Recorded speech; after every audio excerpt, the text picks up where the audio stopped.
Listen to me. I have been waiting for 2 hours to tell you this. Not just idle waiting, but divine anticipation. I've been watching, pacing the threshold of your breakthrough, ready to release something that will reroute your entire atmosphere. This is not a coincidence. It's not a passing word. This is your moment. Every second of this message carries something sacred. So don't scroll. Don't skim. Don't blink. Stay locked in until the final breath, because what's buried in these words is what your spirit has been starving for. I am speaking through this, and I don't speak in vain. What I'm about to reveal will expose lies, awaken purpose, and set something in motion that's been delayed long enough. You're not just watching a video. You are standing in a divine appointment. And when it ends, you will not be the same. Are you ready? Then stay. I'm speaking right now. My beloved child, I want you to feel the weight of these words. I have been watching the clock of your heart, not the ticking of a mechanical device on a wall, but the rhythm of your spirit, the pulse of your longing, the secret beat of your unspoken prayers. Every sigh you've exhaled into the silence, I recorded. Every fleeting moment where you wondered, is this the hour, Lord? I was there, fully present, fully aware, leaning in with holy anticipation. You see, time for me isn't bound by numbers and schedules. It's wrapped in purpose, dripping with divine precision. I don't watch time like a human counting down seconds. I weigh it. I inhabit it. I infuse it with meaning. And your time, your process, your becoming, is sacred to me. I've not rushed you, and I've not forgotten you. I've been sitting with you in every moment that felt wasted, every hour that felt like delay, every night where the stillness screamed louder than any answer. And while you measured your life by clocks and calendars, I was watching the eternal clock of your becoming. And beloved, I want you to hear this with the fullness of your heart. Every second has been sacred to me. You didn't realize it, but even your waiting has been worship. You thought you were idle. You thought you were stuck. But I saw a holy patience growing in the soil of your surrender. I saw time turning into testimony. I saw delay becoming the very thing that shaped your discernment. Your silence wasn't empty, it was an altar. Your stillness wasn't passive. It was the posture I needed to pour into. Child, I am not distant from your hours. I dwell in them. I move inside the milliseconds of your faith. I hover over the minutes when your heart quietly whispered my name without sound. While the world ran fast, I walked slowly with you, hand in hand, so I could show you that my timing doesn't steal from you. It saves you. It saves you from lesser things, from premature places, from versions of the promise that would have broken you. I've never been late. I've never lost track of you. I've been watching you not like a judge with a stopwatch, but like a father holding the hourglass of heaven over your life with reverence and care. The clock of your heart has not gone unnoticed. I have seen every beat. I have cherished every ache. And now, this moment, yes, this one, has come because I declare it is time. Not just any time. Not just a random breakthrough, but the divine fulfillment of seconds that were never wasted. Let me draw you into a truth so deep it echoes across eternity. I have been waiting, not pacing in irritation, not folding my arms in impatience. No, I have waited with the patience of eternity, the patience of a father who knows the masterpiece he is painting takes more than a moment to reveal. I didn't wait because you were failing or falling behind. I waited because what I carry for you cannot, must not, will not be rushed. Like a seed swelling beneath the soil, your promise has needed time to root before it rises. And yes, I've heard the aching questions echo through your soul. Why not now, Lord? What am I missing? Haven't I waited long enough? But child, hear me. Your waiting has not been punishment. It has been preparation. Divine delay is not divine denial. I haven't withheld this promise out of cruelty, but out of care, because premature blessings can become burdens when delivered before readiness. And I love you too much to give you something that will collapse under pressure. What I hold for you is too weighty for weak foundations, too holy for hurried hands. While you have been pacing, I've been placing the right people, the right pathways, the right pieces into position, not around you only, but within you. There are parts of your character I've been quietly fortifying. You thought I was silent, but I was stitching strength into the fragile places of your heart. I was weaving wisdom where insecurity once lived. I was stretching your discernment, your resilience, your vision. Because when I release what's coming next, it won't be a trickle, it will be a torrent. It won't be a glimpse, it will be a glory. And I refuse to let you stand before that wave without the roots deep enough to hold you steady. I have not waited because I was punishing you. I've waited because I was protecting what I planted in you. The blessing is ready, child, but more importantly, so are you. You were once fragile, but now you're fortified. You were once shaken, but now you're steady. And the reason I waited this long wasn't to torment you. It was because I could see something in you that you couldn't see yet. Your readiness. Not just the readiness of desire, but the readiness of depth. That quiet, sacred strength that no applause can measure and no timeline can predict. And still, because I know your heart, I must tell you this too. I have not watched your waiting from afar. I've been sitting with you. Every morning you opened your eyes, wondering if this would be the day. I was already there. Every night you laid down, asking if you were forgotten. I covered you with presence. Even when you fell furthest from me, I was closest. I've counted every tear that fell into the void of unanswered questions. I've caught each one, stored them, and I've poured them into the oil I will soon use to anoint the very path you feared would never appear. The blessing I'm bringing carries the scent of those tears. It is seasoned with every prayer you whispered into pillows, into darkness, into what felt like deaf silence. Oh, but I heard them all. And now, because you trusted me through the silence, I will answer you with a shout. Heaven has been pregnant with what I have promised.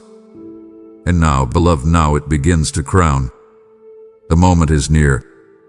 The veil is thinning. The clock of eternity has struck its hour, and this next unveiling carries the fragrance of destiny's ripening. Do not rush. Do not panic. Just remain. Stay right here in the stillness. For what I've held back until now, I am about to pour forth with purpose and precision. Child, in these last 2 hours, yes, even in the minutes that seemed mundane, I have been leaning in closer than your very breath. I whispered not to be ignored, but because your soul has grown mature enough to detect my whisper amid the noise. That stirring you felt, the tension in your chest, the sense that something was about to break open but hadn't yet. It was me. I wasn't far. I wasn't waiting to be summoned. I was already speaking, already circling, already covering the atmosphere around you with a holy invitation. I didn't need a microphone. I didn't need to shake the heavens. I simply needed your pause. Because in that sacred stillness, your spirit began to tune out the chaos and lock into my frequency.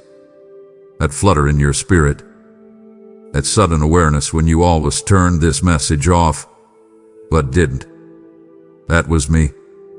Whispering your name, not in frustration, but in tender insistence.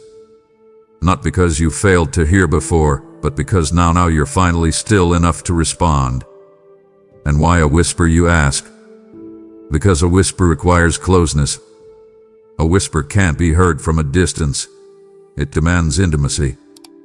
I could have thundered, yes. I could have shaken the ground or sent a sign so loud it left you breathless. But instead, I chose the whisper because I want you close. I want your attention undivided, not because I'm insecure, but because you need this word more than you know. I want to draw your heart like a lover draws near, not out of duty, but desire. You've prayed for me to speak, but now I need you to listen with your soul, not just your ears. For what I'm about to say will unlock not just your next step, but your next identity. And beloved, I must also tell you this truth. In these 2 hours, heaven has not been still. Angels have hovered. Instructions have been dispatched. Movements have begun in places you cannot yet see. You thought you were waiting, but you were being watched, weighed, and welcomed into alignment. There's been a countdown in heaven, and with every passing second, I have leaned in more, not because I was unsure, but because I was preparing you to finally believe that yes, this message, this moment, this voice is for you. So hear me now, child, not with fear, but with fullness. These whispers are not weak. They are woven with wonder. They carry weight because they bypass the intellect and land straight into your spirit. They will not leave you as they found you. They will birth boldness where hesitation once lived. I'm whispering destiny into your bones. I'm resurrecting dreams you buried under disappointment. I'm breathing clarity into the corners of your mind clouded by false timelines. I'm not here just to comfort you. I'm here to commission you. And it starts with the whisper. A whisper that breaks cycles. A whisper that silences shame. A whisper that sets the entire atmosphere of your life into motion. Child, I didn't just whisper your name to call your attention. I whispered your name to remind you. I have never stopped knowing you. And now, your name is echoing through eternity. Angels are moving on behalf of the one I whispered to. And heaven is responding, not just because you paused, but because in your pause, you finally realized you were always pursued. I want you to know that the stirring you've been feeling, the one you tried to shake off, ignore, rationalize, or bury under busyness, was not your imagination. It wasn't anxiety. It wasn't coincidence. It was me. It has always been me. That weight you couldn't explain, that heaviness that came over you like an invisible wave, wasn't a burden. It was my presence pressing in. I have been brushing against the borders of your thoughts, invading your atmosphere without a sound, interrupting your routine with a holiness you didn't have language for. I didn't need to break through your door with thunder. I chose to come with divine density. I chose to sit upon your spirit like a mantle, not to crush you, but to cloak you in glory. The unease you felt wasn't confusion.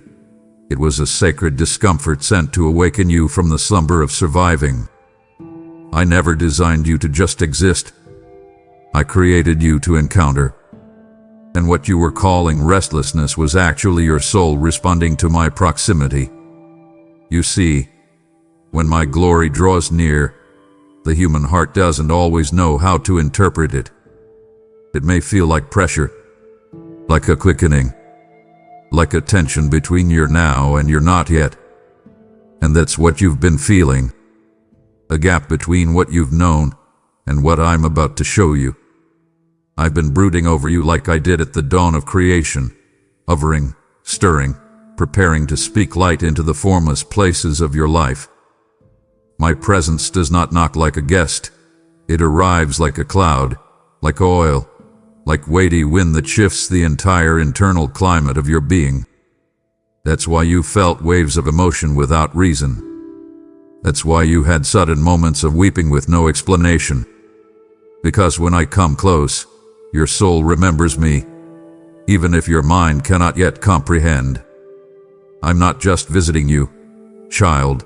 I'm inhabiting the places you made room for, often unknowingly. Every ache, every surrender, every silent yes. You build a throne for me without knowing that's what you were doing. And now I have come to sit where you made space. Let me say this with holy clarity. Your sensitivity is not a flaw. It's a gift. You are not too much or too emotional, too spiritual. You are tuned. You are chosen. You are aware of the shift because you were designed to carry the shift. Others may walk blindly past what I'm doing in this hour, but not you. You felt me coming. You've heard the divine drumbeat beneath the surface of your stillness. You've carried an anticipation in your chest like a pregnant pause in the middle of chaos. That is what makes you dangerous to the enemy and precious to me. Because you didn't silence the stirring, you let it stretch you. You let it lead you to your knees. And now, beloved, I am turning that stirring into strategy. That pressure is becoming purpose. The glory pressing against you is now preparing to pour through you. I came not just to awaken you, but to release something in you that's been waiting for my weight to unlock. So do not resist the feeling. Do not push down the pressure. Lean into it. Press into my presence the way my presence have been pressing into you. Because what's coming next will not come through striving. It will come through sensitivity. My child, let me lift the veil from your eyes so you can see the sacred story I've been writing in the background of your busyness. You assumed you were just distracted, drifting from thought to thought, pulled by 1,000 different tugs, unable to focus, unsure of why your heart felt so noisy. But I tell you the truth. You weren't being distracted, you were being drawn. Like Moses turning aside to a bush that burned without being consumed. You were being lured, gently, persistently, into the very moment that is unfolding now. This is not random. This is not accidental. This is divine choreography. What felt like delay was me designing an entrance. What felt like a detour was me disarming your resistance. I've been guiding your every pause, every interruption, every longing, to lead you here, to the divine appointment that begins not yesterday, not tomorrow, but right now. Do you feel the shift? Do you sense the atmosphere trembling around this sentence? That's not poetic language, it's prophetic reality. This very moment hath been etched in eternity. All of heaven has held its breath, waiting for this intersection, this collision between what I've promised and what you've endured. The notifications, the noise, the scrolling, the fog, they all tried to steal your awareness. But I am not limited by distractions. I can use what was meant to scatter you to summon you. That's what this is, beloved, a summons. A holy interruption. A sacred detour back into destiny's unfolding. You thought you were wandering, but I was weaving. You thought you missed something, but you were magnetized by mercy toward this moment. And now, your yes carries the weight of eternity. Because when you say yes in this moment, you're not just agreeing to hear me, you're agreeing to move with me. You're stepping into alignment with the rhythm of what I've already released in the Spirit. And let me say this with sacred intensity. There is a difference between distraction and divine redirection. You've been trained to see interruption as weakness, to view mental wandering as failure. But I see it differently. I've used what felt like confusion to carve out clarity. I've allowed the swirl so I could lead you to surrender. Because when your strength was exhausted by trying to focus, your spirit became still enough to feel me. And in that stillness, between one distraction and the next, I slipped in. I spoke in sighs. I stirred in glances. I pulled your heart back again and again, until this moment became irresistible. Do not be ashamed of how long it took you to get here. Do not feel guilty for missing the signs. Heaven does not shame process. Heaven honors arrival. And you are here now, fully present, fully available. And I, your God, am fully ready to speak things into your life that no one else has the language for. This is the moment your timeline turns. The second the script of your season flips. Not because you were perfect, but because you were present. You didn't force this. You found this. You didn't manufacture it. You responded to it. And because of that, child, this moment is sealed. You stepped into the sacred, and I will meet you in this place like never before. Child, stop questioning your timing. I hear your thoughts, the ones you keep buried beneath your smile, the ones that whisper, did I miss it?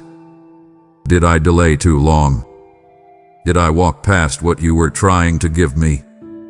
But hear me clearly, you didn't miss anything. You arrived exactly on time, divine time. Not the time marked by men's schedules, but the time heaven had marked with fire. There are moments not measured by hours or minutes, but by readiness. And this was one of them. I didn't need you to be earlier. I needed you to be ready. I needed your soul to be soft, your defenses lowered, your attention undivided. You arrived when the window opened, when the veil lifted, when the river of revelation began to rush. And I want you to feel this, deeply feel this, not as a nice thought, but as sacred truth. You are not late. You are not behind. You are not forgotten. Everything you thought was delay was divine choreography. The detours were directional. The silence was strategic. What felt like wandering was actually me walking you away from things that would have polluted the purity of this moment. I didn't just want you to hear me, I wanted you to trust me. And trust requires space. Trust requires tension. Trust requires the illusion of distance so that your spirit learns to cling not to results, but to me. And now, because you didn't let go, even when your logic begged you to, I've brought you to the very threshold you once thought you missed. You didn't miss it, beloved. You became it. You didn't walk past the moment. You grew into it. The you that's reading this now is not the same you who would have seen it earlier. And that matters to me. I protect my promises, and I protect my children from receiving what they aren't yet able to carry without collapse. And child, what I'm about to release isn't small. It's not a whisper. It's a wave. Not a spark, but a supernova. And this moment had to be met with your maturity, not just your desire. Let me give you heaven's language for what's happening. This is a window. And windows don't stay open forever. They open in appointed time, in sacred rhythm. They swing wide when all has aligned, your heart, my will, the spiritual atmosphere, and the readiness of everything around you. And now, that window is open. You've stepped into it, not by accident, but by design. I orchestrated every delay that frustrated you so I could position you at this exact second. I kept you hidden when you wanted exposure. I silenced opportunities that would have distracted your spirit. And now, because you have chosen to believe again, even in the aftermath of disappointment, I am unveiling the very thing that was being formed behind the curtain all along. You arrived, not a minute too soon or a second too late. Heaven hath been waiting for your yes, and now your yes has collided with my release. So breathe deeply, trust freely, walk boldly, because the window is open, and what you see through it will change everything. My child, do you know how much you matter to me? Do you really understand the extent to which I've prioritized this moment? Let me show you a glimpse of what happens in the unseen. I choose to speak to you. Not crowds, not congregations. not movements or multitudes. You. I held back angelic announcements. I delayed the dispatch of destiny to others. I paused entire divine timelines, because your heart needed a moment of undivided attention from mine. You weren't just next in line. You were the reason the line stopped moving. I said, wait. He's ready. He's listening. This is the moment I must make personal. That's how much I value you. That's how fierce my love is. That's how intentional my pursuit has always been. I've never spoken just to fill silence. I speak to fill souls. And right now, I am doing exactly that. You've been in rooms where you felt like just another face. You've heard sermons that felt like echoes instead of encounters. You've begged me, God, I don't want second-hand fire. I don't want recycled revelation. I need to know that you see me. And this right here, is me proving that I do. I see every inch of you. The battles behind your smile. The faith behind your fatigue. The courage behind your quiet. I saw your trembling hands reach again when it felt safer to retreat. I watched you lean in when the last time left you hurting. And because of that, I paused everything else. Not because you're louder than others, but because you were stiller. Still enough for me to draw close and speak what no angel can deliver. There are some things too holy to delegate, too sacred to send through messengers. This one, I had to say myself. I had to place my voice into your atmosphere. Not through lightning, but through love. Not with a trumpet, but with truth. And child, let me tell you this with eternal weight. When I speak personally, everything around you begins to shift. Your atmosphere catches fire. Your chains lose their grip. Your timelines recalibrate. Why? Because my word is not passive, it's propulsive. When I pause heaven to speak, I don't just come with comfort. I come with command. I didn't just hold back angels so you could feel special. I did it because what I'm speaking now is something no angel was authorized to declare. It had to come from my own breath. I've held it in for this exact breath, this specific heartbeat, this sacred second. And I release it now like rain on droughted land, like a sword into tangled confusion, like oil into cracked places of the heart. You feel the shift. That's because I'm not just speaking to you. I'm speaking through you. This moment will mark your memory. You'll look back and say, that was when everything changed. Not because the world noticed, but because heaven did. Because I did. I want you to hear this not as a poetic comfort, but as divine revelation. You have not wasted 1 second. Every hour you waited, while wondering if anything was shifting, was marked in heaven with divine purpose. You thought you were stuck in silence, but what looked like stillness was actually strategy. What felt like delay was divine design. I've been orchestrating something sacred in secret, aligning every detail with heaven's calendar, not man's clock. You see only hours ticking by, but I see roots growing deep, foundations being poured, and a miracle maturing. I am not random. I do not forget. I do not miss appointments. And what I've been building for you could not afford to be rushed. I needed time to sculpt the invisible before releasing what would be seen. Let me say it more clearly. You weren't just waiting. You were being aligned. There were moments you thought were empty, but they were echoing with my breath. You assumed you were forgotten, but I was forging strength in your spirit you didn't even know you needed. I couldn't bring you here too soon, because what I'm about to place in your hands requires a level of surrender and steadiness that only this wilderness season could grow. Yes, I watch you. I watched you sit in the quiet and still choose me. I saw how you didn't rush past the pain, how you let your heart break open instead of growing cold. And every time you stayed faithful in the fog, heaven took note. Your name has been whispered through the halls of eternity. Angels marked your resilience. And now, child, that countdown you didn't even know was happening, it has reached its final second. This is the moment. The word you've longed for is no longer in waiting. It has arrived, wrapped in revelation and dripping with resurrection. This is more than comfort, it's confirmation. You needed to know that the pain wasn't pointless. And I needed to tell you that not only was it not wasted, it was weighty. It counted in the spirit realm.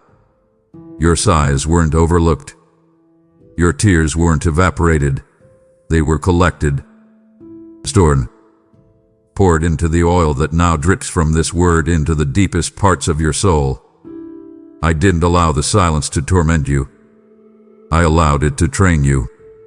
And now, because you didn't walk away, because you didn't settle for noise when you were desperate for my voice, you are standing in the very hour that all of heaven has been counting down to.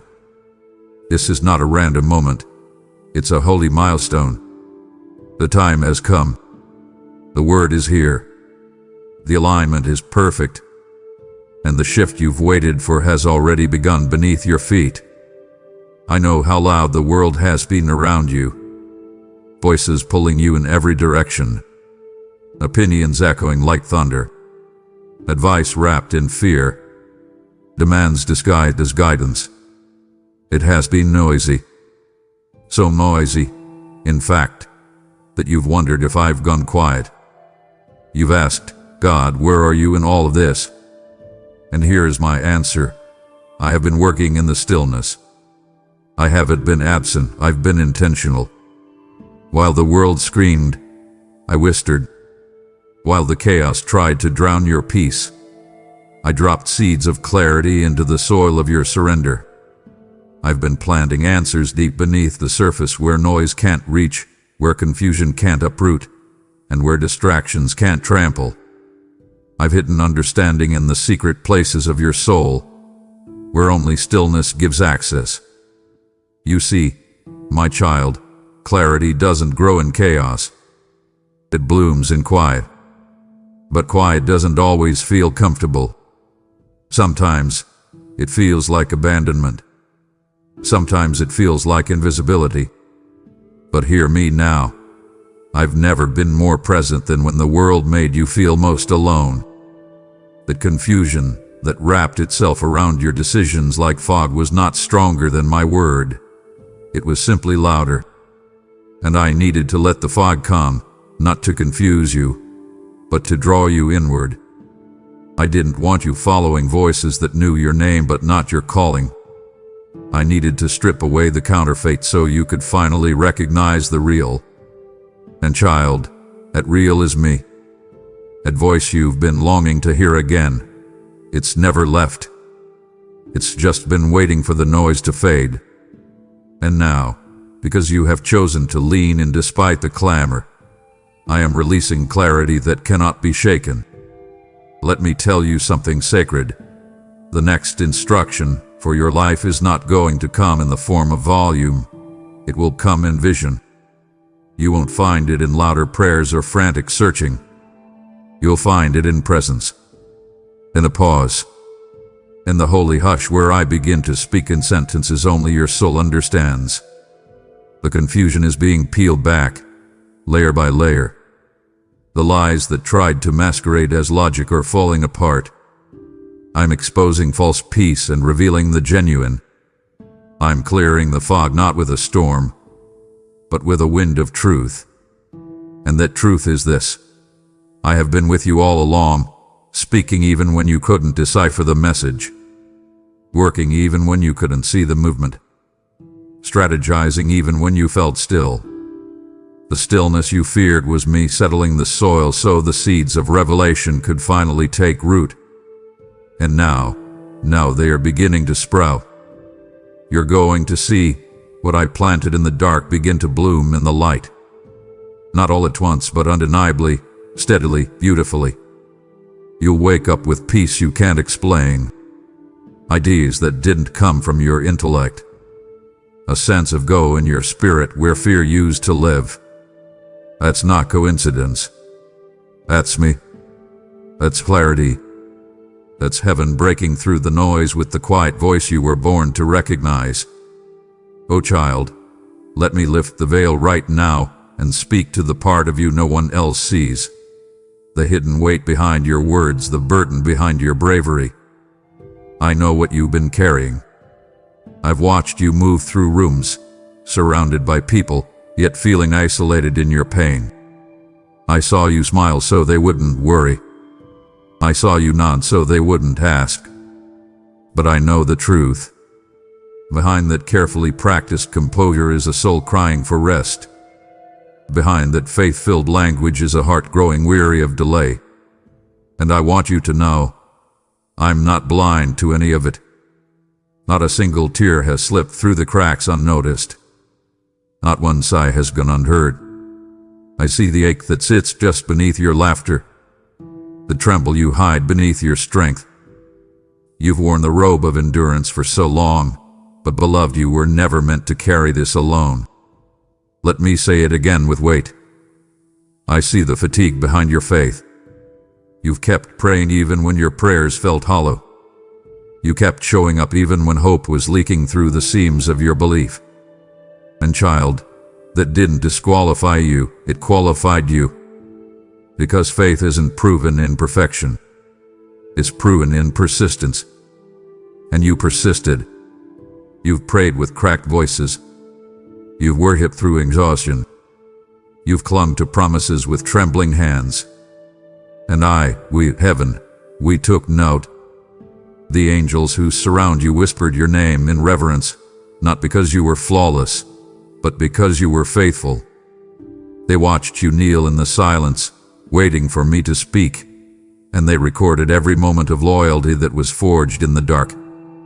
I never once turned away. I never once judged your questions. In fact, it was your questions that drew me closer, not further. I've come near to your weakness, not to expose it, but to exchange it. You've heard the world say, stay strong. But I'm saying, stay close. Because I'm not asking for your strength, I'm offering you mine. You don't need to hold it all together. You don't need to keep wearing the armor of performance when all I want is the truth of your tiredness. Your ache is safe here. Your tears are treasured here. Your collapse is not the end. It is the beginning of my complete takeover. Lay it down, child. Lay down the mental load you've been carrying at night when sleep refuses to come. Lay down the emotional weight that has followed you like a shadow. You've carried it long enough, and I'm telling you now with all the urgency of heaven, you're allowed to exhale. I'm not asking you to be okay. I'm asking you to be honest. Come undone in my arms. I will hold you. I will carry you. I will strengthen you. You don't have to carry the ache in secret anymore. The ache has reached my throne, and I have come with healing in my wings. I need you to feel the weight of this, not as comfort, but as confirmation. I have seen every unseen tear, the ones that slipped out while you stared at the ceiling in the midnight hours, the ones you wiped quickly before anyone could ask what was wrong, the ones you cried into your pillow when no one was watching, when you were too tired to explain and too weary to pretend. I saw them. Every single one. Heaven isn't blind to private pain. I record what others overlook. The pain you carried in silence, I cradled in my hands like sacred oil. You thought no one noticed your silent breakdowns, but I did. I was there in the room. Not on the other side of the universe, but beside you. Kneeling where you knelt, weeping when you wept, holding your heart when it was too fragile to beat with confidence. I didn't flinch when the tears fell. I leaned closer. And not just the tears. I saw your silent surrenders. Those quiet decisions to choose me over comfort. to obey when it cost you something no one else knew you paid. I saw the moment you deleted the number. I saw the night you turned off the screen and chose worship instead. I saw the apology you gave without receiving one in return. I saw you bless others while bleeding, smile while suffering, serve while stretching. You didn't do it for applause, and so I am rewarding it with favor no one else can claim credit for. Your obedience in obscurity has shaken realms. It's the kind of obedience that goes unnoticed on earth, but echoes through eternity. You didn't announce it, but I recorded it. You didn't publicize your sacrifice, but I prepared a public release because of it. Your private yes has now matured into a divine now. And I am the God who responds, not always immediately with evidence, but always intentionally with harvest. Hear me clearly, beloved. I never needed you to be loud. I just needed you to be loyal. And you were. Even when your voice was gone. Even when your strength was drained. Even when your prayers sounded more like whimpers. You stayed. And I took note. I recorded your faithfulness not in ink, but in glory. I inscribed your name in the scrolls of endurance. The kind of endurance that qualifies you for favor others will never understand. And now, because I saw what no one else saw, I will bless you in a way no one else can block. The doors I'm opening are not rewards for performance. They are access points of grace for the surrendered. So yes, your tears were seen. Your surrenders were sacred. And now, I am weaving them into the storyline of your coming elevation. The page is turning, and the very chapters that made you cry will become the backdrop of the miracle that makes others wonder. This is personal. This is intimate. This is why you couldn't quit, because your surrender wasn't in vain. It was seed. And I am the Lord of the harvest. Child, hear me now with the fullness of your spirit. I am not a God who demands perfection. I did not call you to wear the mask of flawlessness. I did not set up some impossible ladder for you to climb, hoping you'd impress me. No. I came, as I always do, to meet you where you are, not where the world says you should be. I've seen the way shame tries to hide behind your striving. I've watched you punish yourself for being tired, for stumbling, for not having it all together. But I am not looking for performance. I am looking for presence. I want your honesty, not your highlight reel. I want the rawness, the reality, the broken pieces you thought disqualified you from breakthrough. Beloved, those are the very pieces I came to bless. The places you've hidden, those are the spaces I am coming to inhabit. This breakthrough is not generic. It is not mass-produced. It has been tailored to the fingerprint of your journey. It carries the contours of your pain, the shape of your sacrifice, the texture of your tears. You see, I've designed this moment not to reward perfection, but to recognize endurance. I didn't wait for you to get it all right. I waited for you to become real enough to receive what is completely right for you. You've been trying to fit into everyone else's idea of next. But child, I've carved out a promise that fits only you. I know what you've been through. I know how your trust was stretched, how your hope was hijacked, how your faith was forged in fire. And so, what I'm giving you now won't look like someone else's testimony. It won't follow the script you thought you needed. It will feel foreign to the world, but familiar to your soul.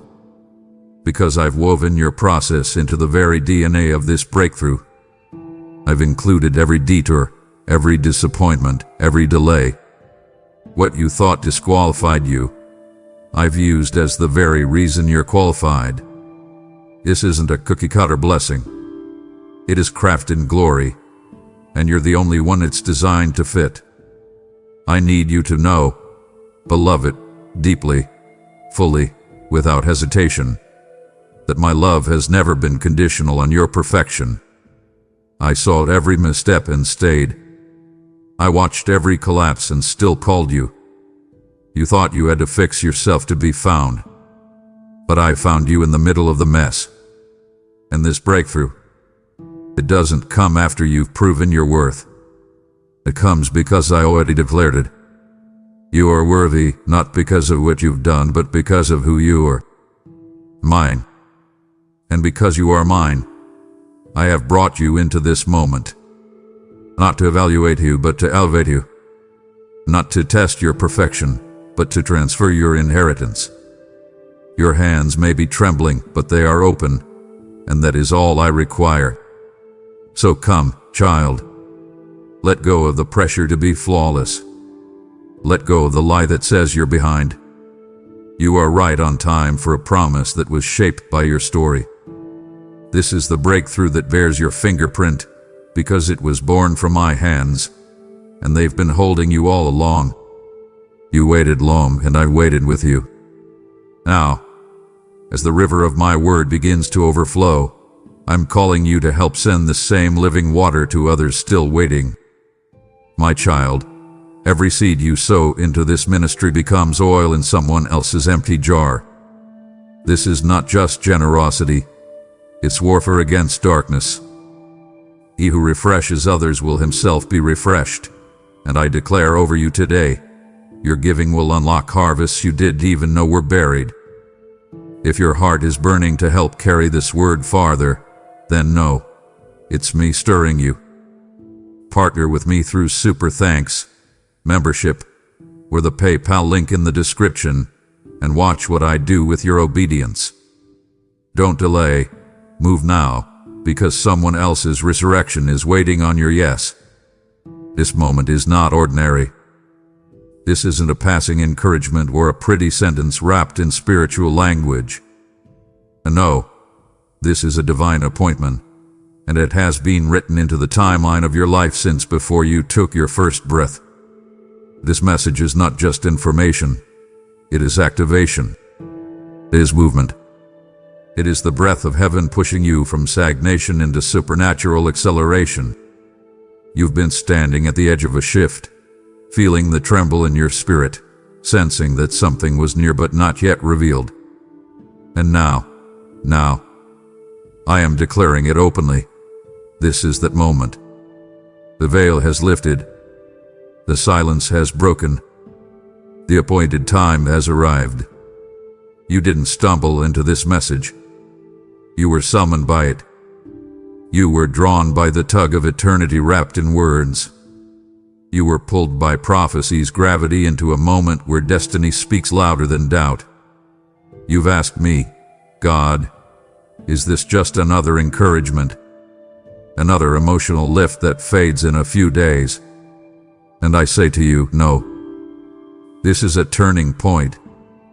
A line in the sand, shift in the spirit. Heaven wrote this on my calendar for you moment. This is not motivational fluff. This is movement encoded with divine weight. The kind that alters atmospheres and reorders timelines. The kind that angels recognize and hell cannot stop. You are not hearing this just to feel better. You are hearing this because something inside you is about to rise. Boldness is about to break out. Clarity is about to crystallize. Directions you thought were dead ends are about to burst open with supernatural flow. And it all begins, not when you try harder, but when you believe that this moment is marked by me. The shift isn't out there, child. The shift is here. In you. Around you. Through you. Let me pull back the curtain further. This message hath been echoing in the halls of heaven. It was scheduled, assigned, released at this exact moment because all things have now converged. I delayed other instructions. I waited until you could receive it not just with your mind, but with your spirit wide open. And you are here, not out of routine, not out of coincidence, but because eternity whispered your name, and you answered. And in answering, you've activated what I have hidden until now. This is a sacred ignition point. From this word forward, you will begin to notice things shifting quickly. You'll begin to discern new doors, fresh favor, divine flow. Not because the world got easier, but because you got aligned. You got in position. This message wasn't to inspire your emotions. It was to awaken your mantle, your mission, your movement. And now it begins. So breathe it in, child. Let it settle deep. This isn't hype. This is holy. This is a marker moment, a divine reminder that heaven is not just watching your life, but writing into it. And this sentence, this scroll, this breath you're reading is the trigger, the spark, the signal. You are being summoned forward, called into clarity, drawn into destiny. And no force, no failure, no delay, no demon can deny what I have decreed over you in this hour. This is your divine appointment, and I, your God, am never late. My precious one, lean in close. I need you to hear this with the weight it deserves. I didn't withhold the breakthrough to punish you. I didn't delay the promise to tease your heart or to test your strength to the brink. I held it back because I was doing more than answering your prayers. I was anchoring your identity. I could have opened the door months ago. I could have shifted the tide last year.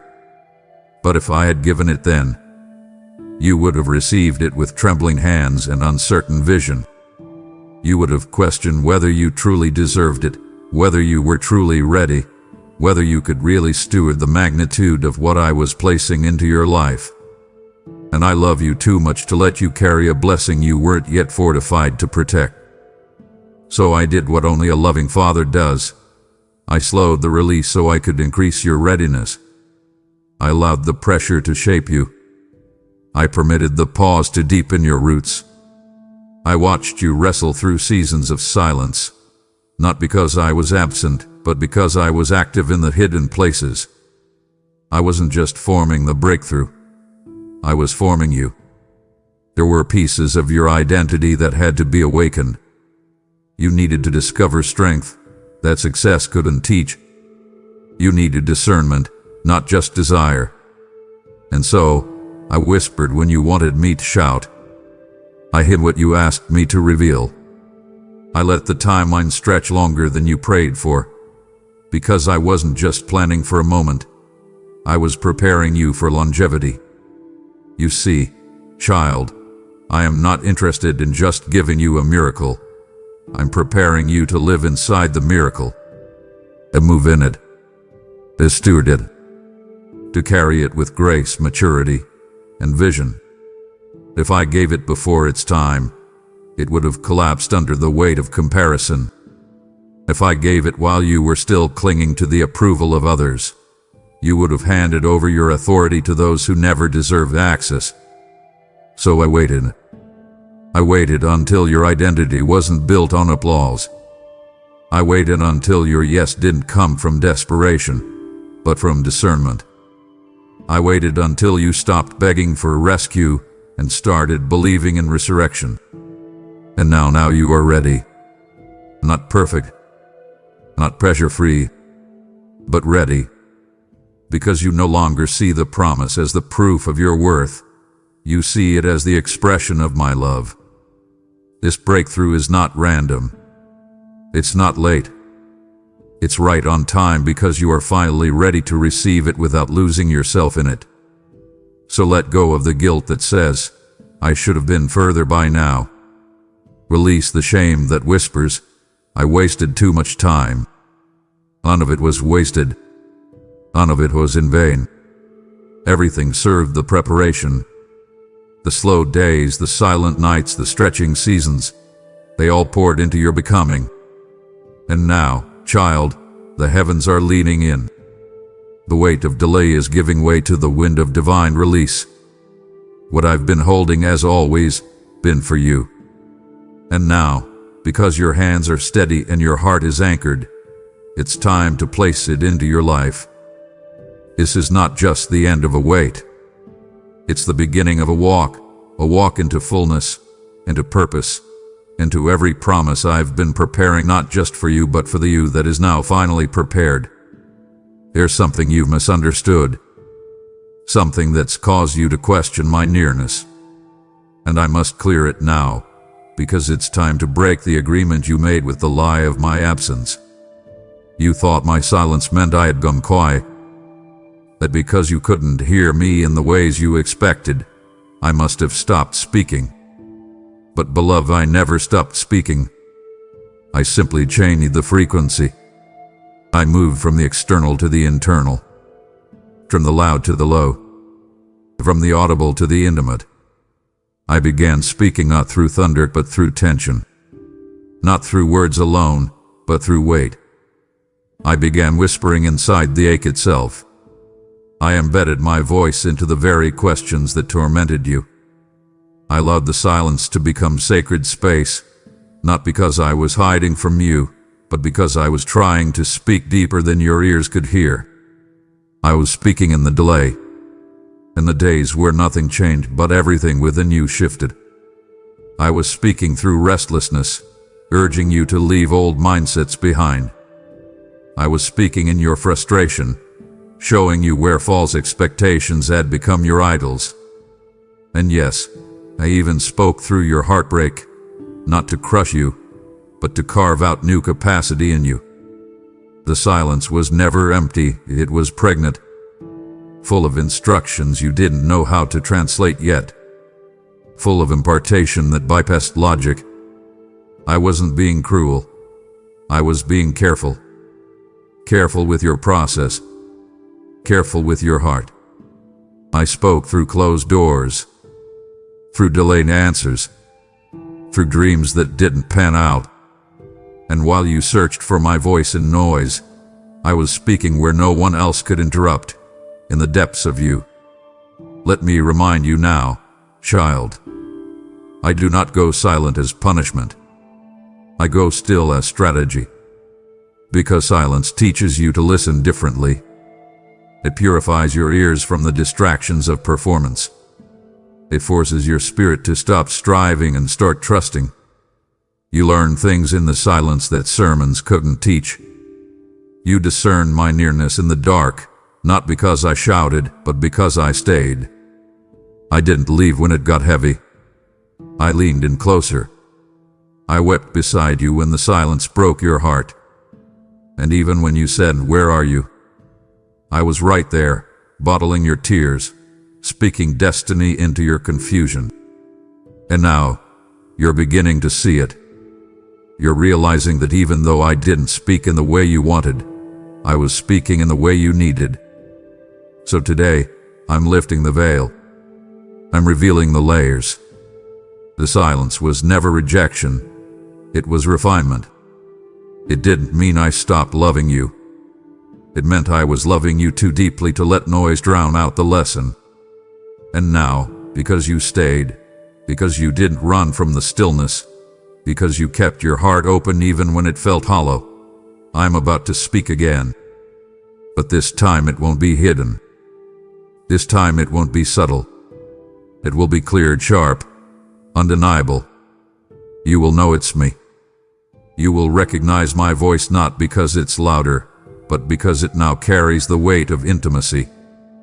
You and I have walked through the silence together. And now, my child, we speak from it. We create from it. We rise from it. This is the sound of your stillness becoming revelation. This is the moment your ache turns into activation. And I am the one who never stopped speaking. I was just waiting for your spirit to quiet enough to hear me fully. The waiting has felt like a wilderness, hasn't it? Like an unending season of slow mornings and silent nights, where prayers echoed back with no reply and your footsteps seemed to circle the same ground. But I want you to hear me now. There was more happening in the wait than you ever imagined. Waiting is not wasted space. It is holy ground. It is the soil where I bury what is too precious to rush. and in the hidden layers of your delay, I buried something. Not a punishment, not rejection, but a seed, a sacred, weighty, heaven-offered seed. And while you were questioning the silence, while you were wondering if I forgot, something holy was growing underneath the ache. Something is now ready to rise. You thought nothing was happening because you couldn't see results. But I'm the God who moves first beneath the surface. I wasn't ignoring your prayers. I was answering them underground. Quietly, patiently, intentionally. There were parts of your spirit I needed to strengthen before I let this rise come forward. You prayed for elevation, but elevation without endurance will only crush you. So I planted something deeper than your dreams. I planted resilience. I buried vision inside of sorrow. I planted discernment in disappointment. I sowed peace into your nights of panic, and I covered it all with my hand. Because what I bury, I also resurrect. What I protect in the dark, I reveal in the light. And now, child, the ground is shifting. The soil is stirring. The holy thing I hid is pushing upward. The breakthrough is not just coming from heaven. It's emerging from within you. Let me speak this plainly, with the urgency of divine timing. What was buried in the waiting is now being revealed in the becoming. You are stepping into a season of manifestation. Not because you forced it, not because you rushed it, but because you were faithful to water the invisible. And now, the invisible is turning visible. What I buried in you is not just for you. It carries power for others. It will break chains you didn't even know you were called to confront. The gift, the anointing, the clarity, the mantle. It's been growing beneath the pressure, and it's ready to be born. And when it rises, it won't come small. It will come sure, steady, recognizable. It will carry the weight of the weight. And those who watched you suffer will now witness you stand. Not because you forced the fruit, but because you embraced the fallow ground.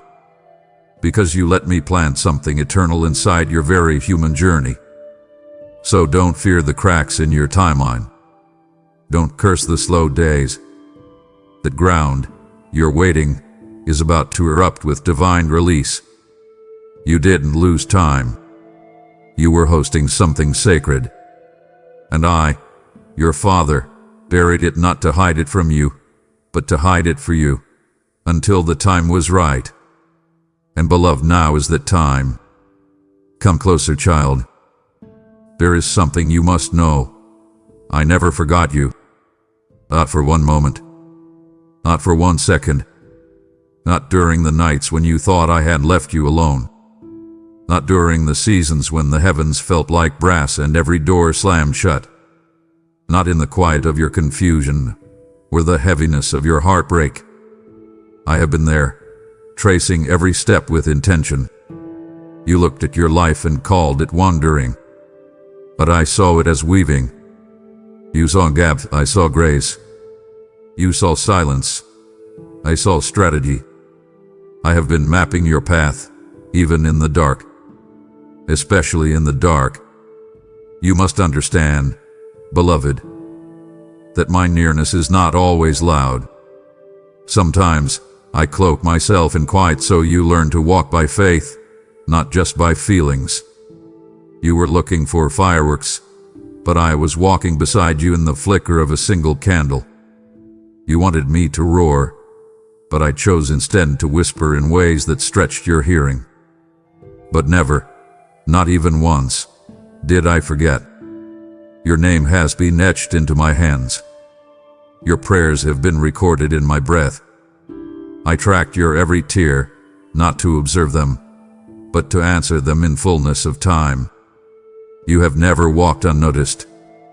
You have never wandered without my covering. You have never cried alone. Even in the detours, I was directing. Even in the delays, I was designing. Your steps have not been wasted. They've been woven, intertwined with heaven's intention. You thought you were circling the same mountain, but what I saw was growth, refinement, strength for me in silence. You did see the markers I left on the path, but they were there, divine breadcrumbs hidden in your obedience. And now, I'm shining light on the trail you thought led nowhere. I'm showing you how every step was sacred. Every turn was tied to transformation. Every not yet was actually a not like this. I wasn't withholding goodness, I was protecting you from premature outcomes. I was saving you for better. So hear me clearly. You have not been overlooked. You've been overseen. Watch over. Guarded. Guided. I never turned my face from you. Even when you doubted me. Even when you felt numb. Even when your worship turned into weeping. I remained. I hovered. I preserved you. And now, I'm revealing what you couldn't see before. You weren't lost, you were led. You weren't delayed, you were divinely timed. And all of heaven has known this moment would come. This is the unveiling, the convergence of your questions and my answers. You were never forgotten. You were being written into destiny. And child, the pen never left my hand. Child, I see you. I see how hard you've tried to keep it all together. The pressure to be unshaken. The tension of pretending everything is fine while your soul is unraveling quietly behind closed doors. You've been applauded for your strength, admired for your composure. But I see through the armor. I see the trembling. I see the places where you've patched your heart with grit and called it faith. And today I need to tell you something that will disarm you completely. You don't have to hold yourself up anymore. You don't have to be the hero of your own survival.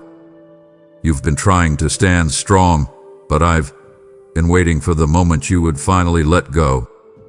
I'd have fallen into nothingness, but it'd fall into me. Let me be clear. Strength is not the absence of collapse. It's the willingness to fall into greater hands. And mine are ready. They've been ready. I haven't been watching you struggle from afar. I've been kneeling beside you, arms outstretched, whispering, "Let me carry you." But you've believed the lie that surrender means weakness, that letting go means giving up. But in my kingdom, it's the opposite. Letting go is the highest form of trust. It is where your striving ends, and my sovereignty begins. You're not built to carry the weight of the world, child. That job is mine, and I carry it with joy, because I carry you. The moment you release the pressure to perform, to prove, to be everything for everyone, I will flood your soul with a kind of peace you've only dreamed about. You've been carrying things I never asked you to. Expectations that were never yours to fulfill. Responsibilities that were born out of fear, not faith. And now I am calling you to release. Not out of failure, but out of intimacy. I want to carry the parts of you that are too tender to name. I want to cradle the pieces you hide. Let the tears come. They are holy. Let the breath leave your lungs. It is safe here. Collapse is not the end. It is the beginning of being carried. I don't just lift burdens. I lift people. You are not a task to me. You are treasure. And what you let go of, I pick up. What you drop in surrender, I lift in power. What you lay down, I transform. So rest now. You've done more than enough. And not because your work is over, but because your role has shifted. You are no longer the one holding everything together. I am. And I am not tired. I am not unsure. I am not weak. I am the God who lifts universes with a word. And today, I use that same power to lift you. Come into my arms. Stop trying to survive through self-strength. Let the walls fall. Let the mask break. Let go, child. I will carry you through this and into the next. Yes, I see you. I see how deeply you've been longing for relief. Relief from the battle. Relief from the questions. Relief from the ache of not knowing when or how this chapter will shift. And child, I tell you this with the full fire of my love. I am bringing you more than relief. I am bringing recovery. I am restoring what was taken. I am healing what was hidden. I am redefining what you thought was broken beyond repair. Relief comes to ease the moment, but recovery comes to rebuild the future. And that's what I'm doing now. Not just soothing your wounds, but sewing a new garment of glory where the ashes used to sit. You've been surviving for so long that you forgot what thriving feels like. You've adjusted your prayers to sound safer.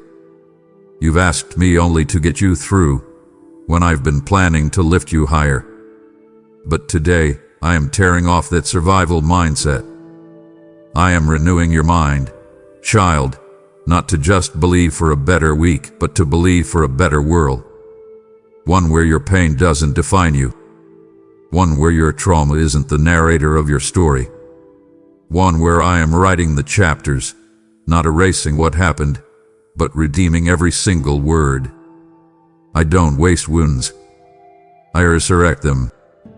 And from this moment forward, I am taking what hurt you and transforming it into what will heal others through you. This is a season of redefinition. Not because you were broken, but because you have outgrown the labels placed on you in your brokenness. You're not just the one who was betrayed. You're the one being anointed to break cycles of betrayal in others. You're not just the one who lost time. You're the one I'm now accelerating beyond what time could have ever given you. You're not just the wounded one. You are becoming the warrior who knows where the healing lives. I am writing how you see yourself, how you see your calling, how you walk into rooms. You will not enter as a victim. You will enter as one who carries the scent of resurrection. You will not speak from pain alone, but from power birthed through the pain. So yes, I am bringing relief, but I'm also bringing something far more eternal.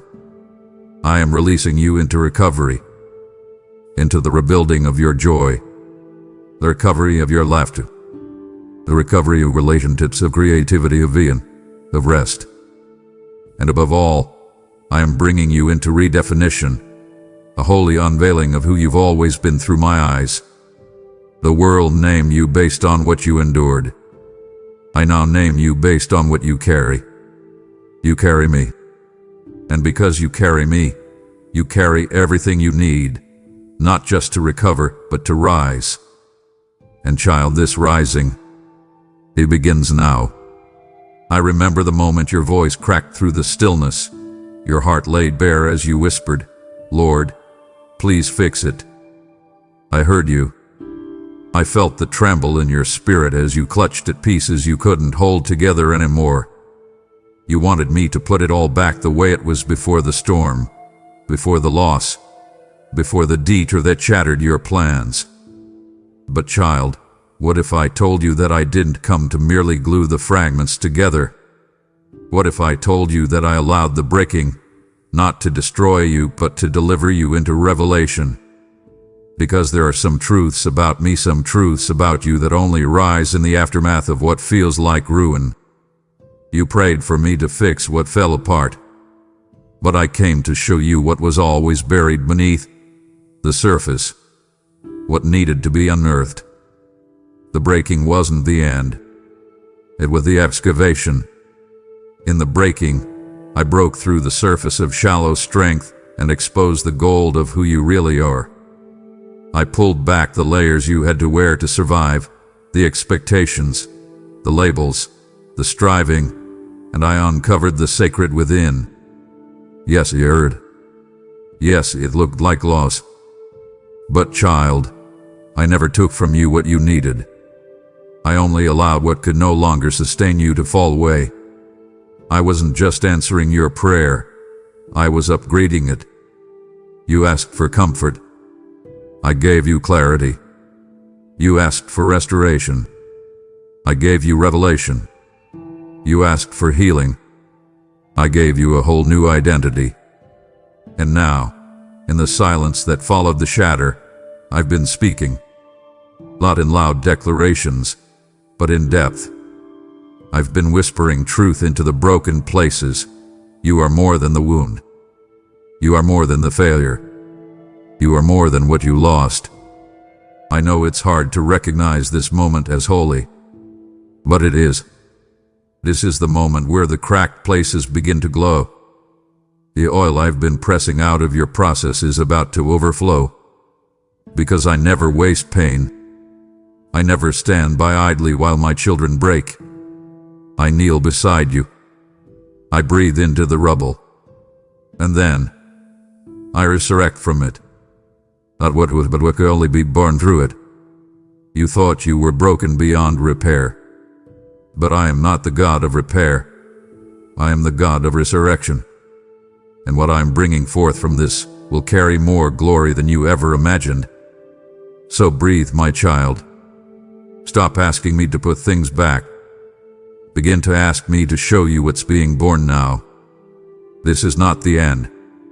This is a rebirth. This is not punishment. This is purpose.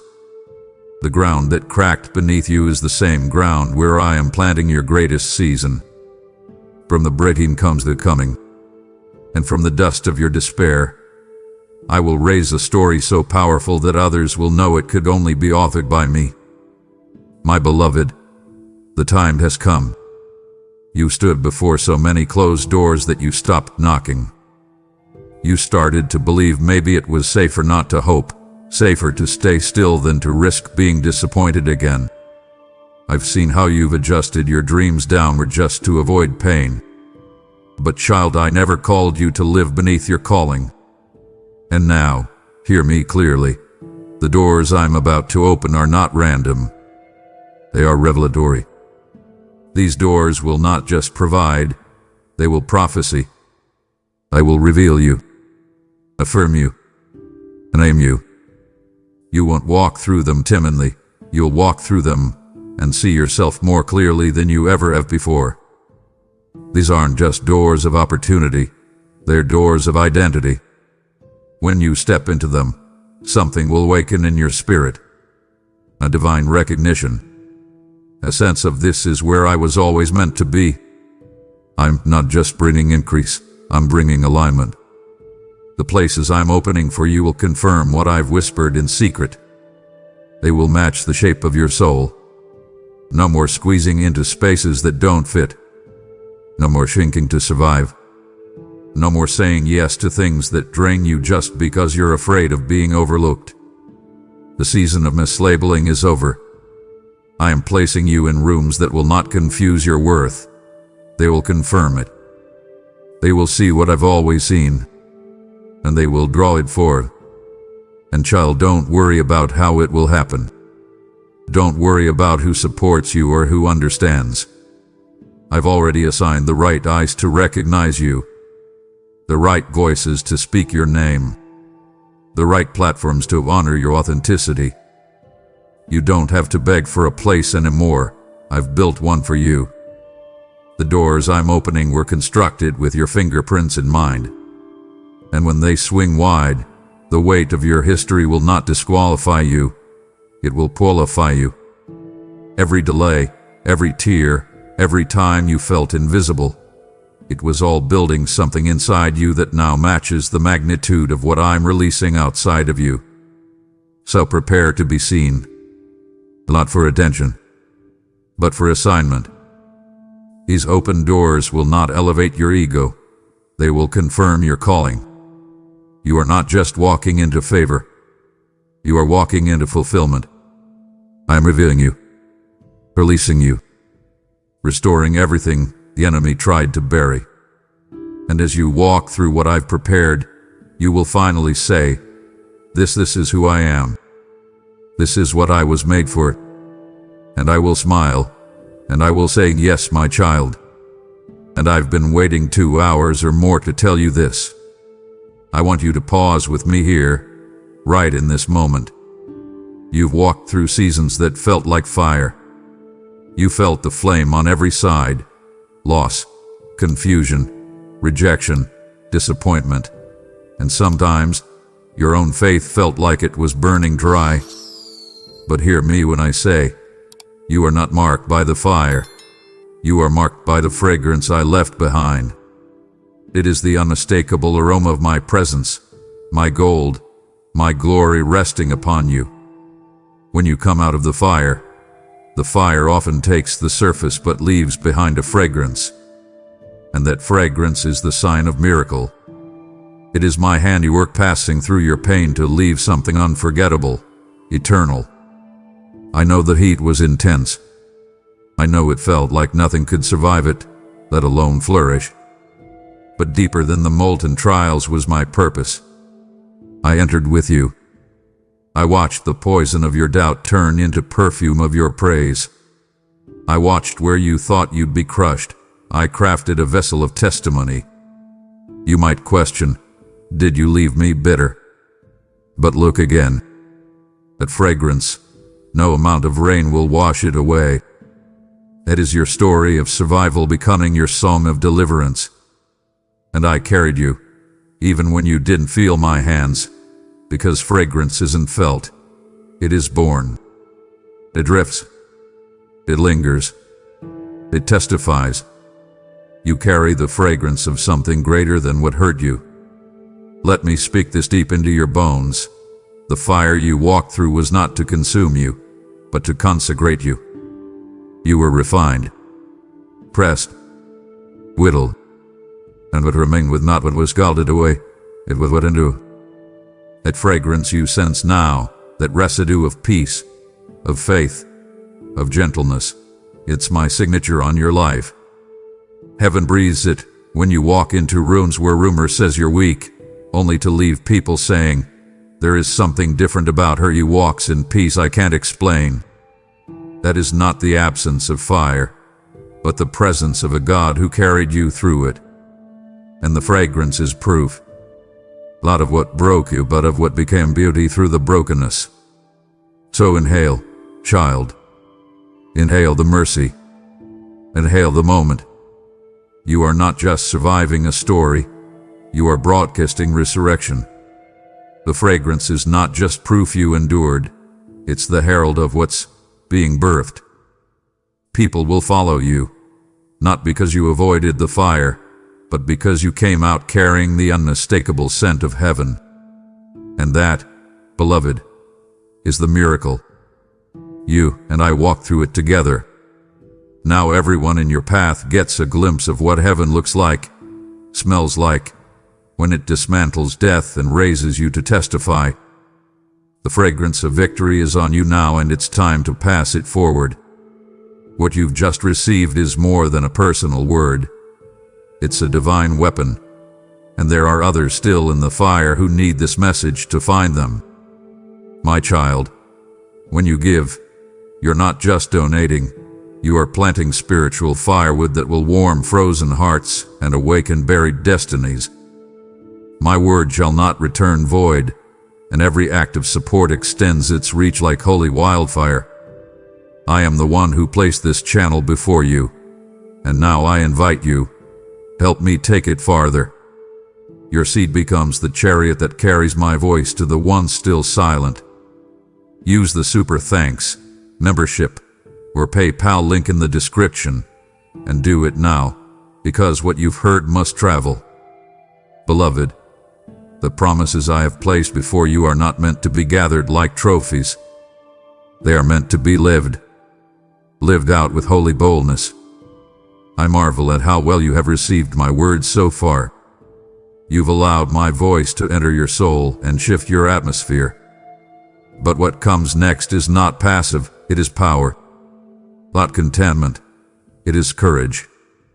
I am not simply giving you a place at the table. I am calling you to reign where you have been.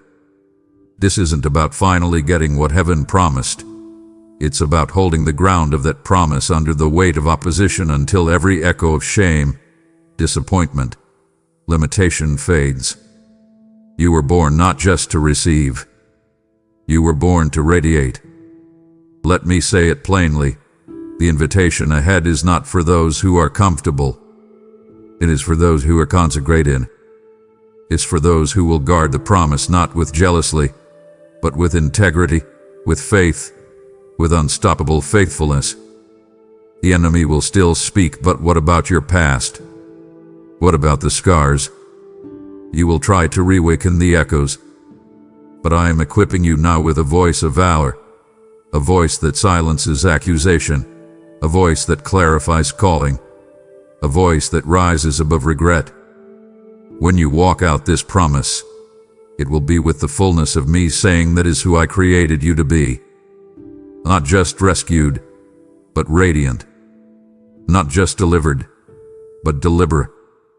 I am empowering you to walk where there is no path yet, to tread where sheep haven't learned to graze yet. This step is not about ease. It is about endurance that turns into empire. The past will try to whisper, "You don't belong." Let me give you ears to hear my roar. You belong more than ever, child. You are mine to magnify. You are mine to lift. Every time shame tries to shadow you, you will walk through it with a boldness that recalls my glory more than your history. You are not just fulfilling prophecy. You are forging the defining footprint of a generation. You will minister not just comfort, but courage. Not just healing, but hope. So stand up, beloved. Gather the garment of boldness I drape upon you. Step forward, not timidly, but triumphantly. This is your appointment to anointed authority. Not because of who you were, but because of who you are becoming through me. The promise isn't finished until you finish walking it out with holy, unshakable boldness. And I have never been more confident in your destiny than I am now. To go and take everything I've whispered into your spirit and manifest it in the world. My precious child, come closer still, because I need to tell you something that will shift how you see every dark season, every unanswered prayer, every hour of silence that wrapped itself around your faith like a fog. You've mistaken my stillness for absence. You've looked at the empty space and thought, maybe God forgot. But I tell you, with fire in my voice and tenderness in my touch, those are the very places I am choosing to rewrite as proof of my nearness. Yes, even there, even in the cold, even in the confusion, even in the valleys where your tears became your only language, I was not just watching you. I was moving inside you. You didn't recognize it because I didn't come the way you expected. I didn't come with thunder or lightning or fireworks. I came as a holy whisper buried in the ache. I came as endurance when you wanted escape. I came as hidden strength when all you prayed for was a rescue. Child, what you thought was abandonment was actually incubation. I was pulling you into a deeper kind of trust. One that's not based on feelings, but rooted in faith matured by fire. You thought I was distant when I was actually invested. You cried out for a sign, and I gave you silence, not to confuse you, but to call you inward, where my spirit was speaking with words too holy for human language. I want you to look again at those painful places. Look again at the moments that felt like divine betrayal. The times you said, "Where are you?" Beloved, I was closer than your breath. And now, I am rewriting those memories. I am breathing over them with truth. I am reframing your vision so that what once looked like loss now becomes a living altar of revelation. The same nights that nearly broke you will become the testimony that builds others. And when you tell the story, and you will tell it, it will no longer carry the sound of sorrow. It will carry the sound of victory wrapped in mystery. You'll be able to say, "This is the place I thought he was far, but it's where he marked me forever." So, beloved, stop running from the memories. Invite me into them. Let me reclaim what fear tried to define. You are not the sum of your weakest moments. You are the result of my relentless love that showed up especially in your lowest ones. You will begin to see it now, the fingerprints of heaven in the details of your despair. And you'll know, I never left. I was just rewriting the script so that every chapter declares not your failure, but my faithfulness. Listen to me, my child. You haven't missed it. Not the window. Not the calling. Not the promise. I know there have been seasons where you felt like time slipped through your fingers like water, where regret threatened to suffocate hope, where the enemy whispered lies that told you were too late. But I come now to break those lies off of you with the hammer of truth. What I've prepared for you is still set, still sealed, still timed to perfection, not delayed by your detours, not canceled by your mistakes, not reduced by your fear. Because I am not a God who writes promises in pencil, I write them in blood. Every assignment I have for you is written into the eternal script of your life. And I don't operate by your clock. I operate by divine sequence. There are things you thought you should have accomplished by now, relationships you thought you should have mended, doors you thought you missed. But I want you to understand this deeply. You are right on schedule for my plan, even if you feel behind in your own. Heaven doesn't measure timing by productivity. It measures it by readiness. And child, sometimes I delayed not because you were unworthy, but because you were being made ready. And now you are closer than ever to the convergence point. You see, I've been holding it. Holding the doors.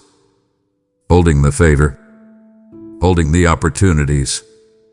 Not teasing you, but timing them. Because I didn't want you to receive something that would overwhelm you. I wanted you to recognize it as yours. And it is yours. Still yours. Every piece of the promise. Every drop of the inheritance. Heaven has not revoked what I wrote over your life. And not one enemy, not one missed opportunity, not one broken decision can overrule my decree. What's sealed in heaven cannot be unsealed by man. And what's appointed for your life will find you, because it was made only for you. So breathe. Release the panic. Stop punishing yourself for what you think you missed. I have written your journey in layers of mercy and moments of precision. What looks delayed is actually protected. What feels denied is actually preserved. And when I say, now is the time, you will walk into what I've been crafting behind the curtain. You haven't missed it, child. You've been prepared for it.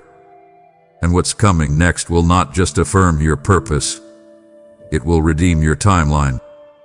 My precious one, let me speak with loving boldness into the deepest part of your soul. Even when you couldn't see the end, you walked by faith. You carried a mustard seed in your spirit when the storms looked like they would drown you. You laid one trembling step in front of the other, tired and unsure, weary, but determined because of me. That very faith, so quiet, so small, so misunderstood, is the seed of the victory you are now arriving into. It wasn't wasted. It wasn't naive. It was nurtured. You didn't need to see the end to walk into what was already being formed ahead of you. Your trusting step, repeated again and again, became the very pathway heaven aligned for your triumph. I saw every moment you whispered, I believe, even when your heart was screaming, I fear. I recorded every time you leaned into me instead of running away. Each quiet act of faith, continued in the tears, in the late-night prayers, in the promise you refused to let go of, became building blocks in the unseen realm. You were constructing the altar of your breakthrough in moments no one else witnessed. And now, because you walked on, even when you stumbled, that altar is lit. The victory is not being delivered. It is descending. Not just upon you, but through you. Let me say this. Your faith was never small. It was sacred. It was the spark heaven needed to ignite the roar of what is coming. The enemy tried to minimize it, scare you, overwhelm you with circumstances that looked too big. But you stood when you could have fallen. You whispered when the world screamed. You chose surrender over shutdown. And that moment-by-moment refusal to quit is what broke the ground. That is what birthed this season. So breathe deeply and receive, not just a victory, but the manifestation of your faith. Your next step is not into hope. It is into harvest.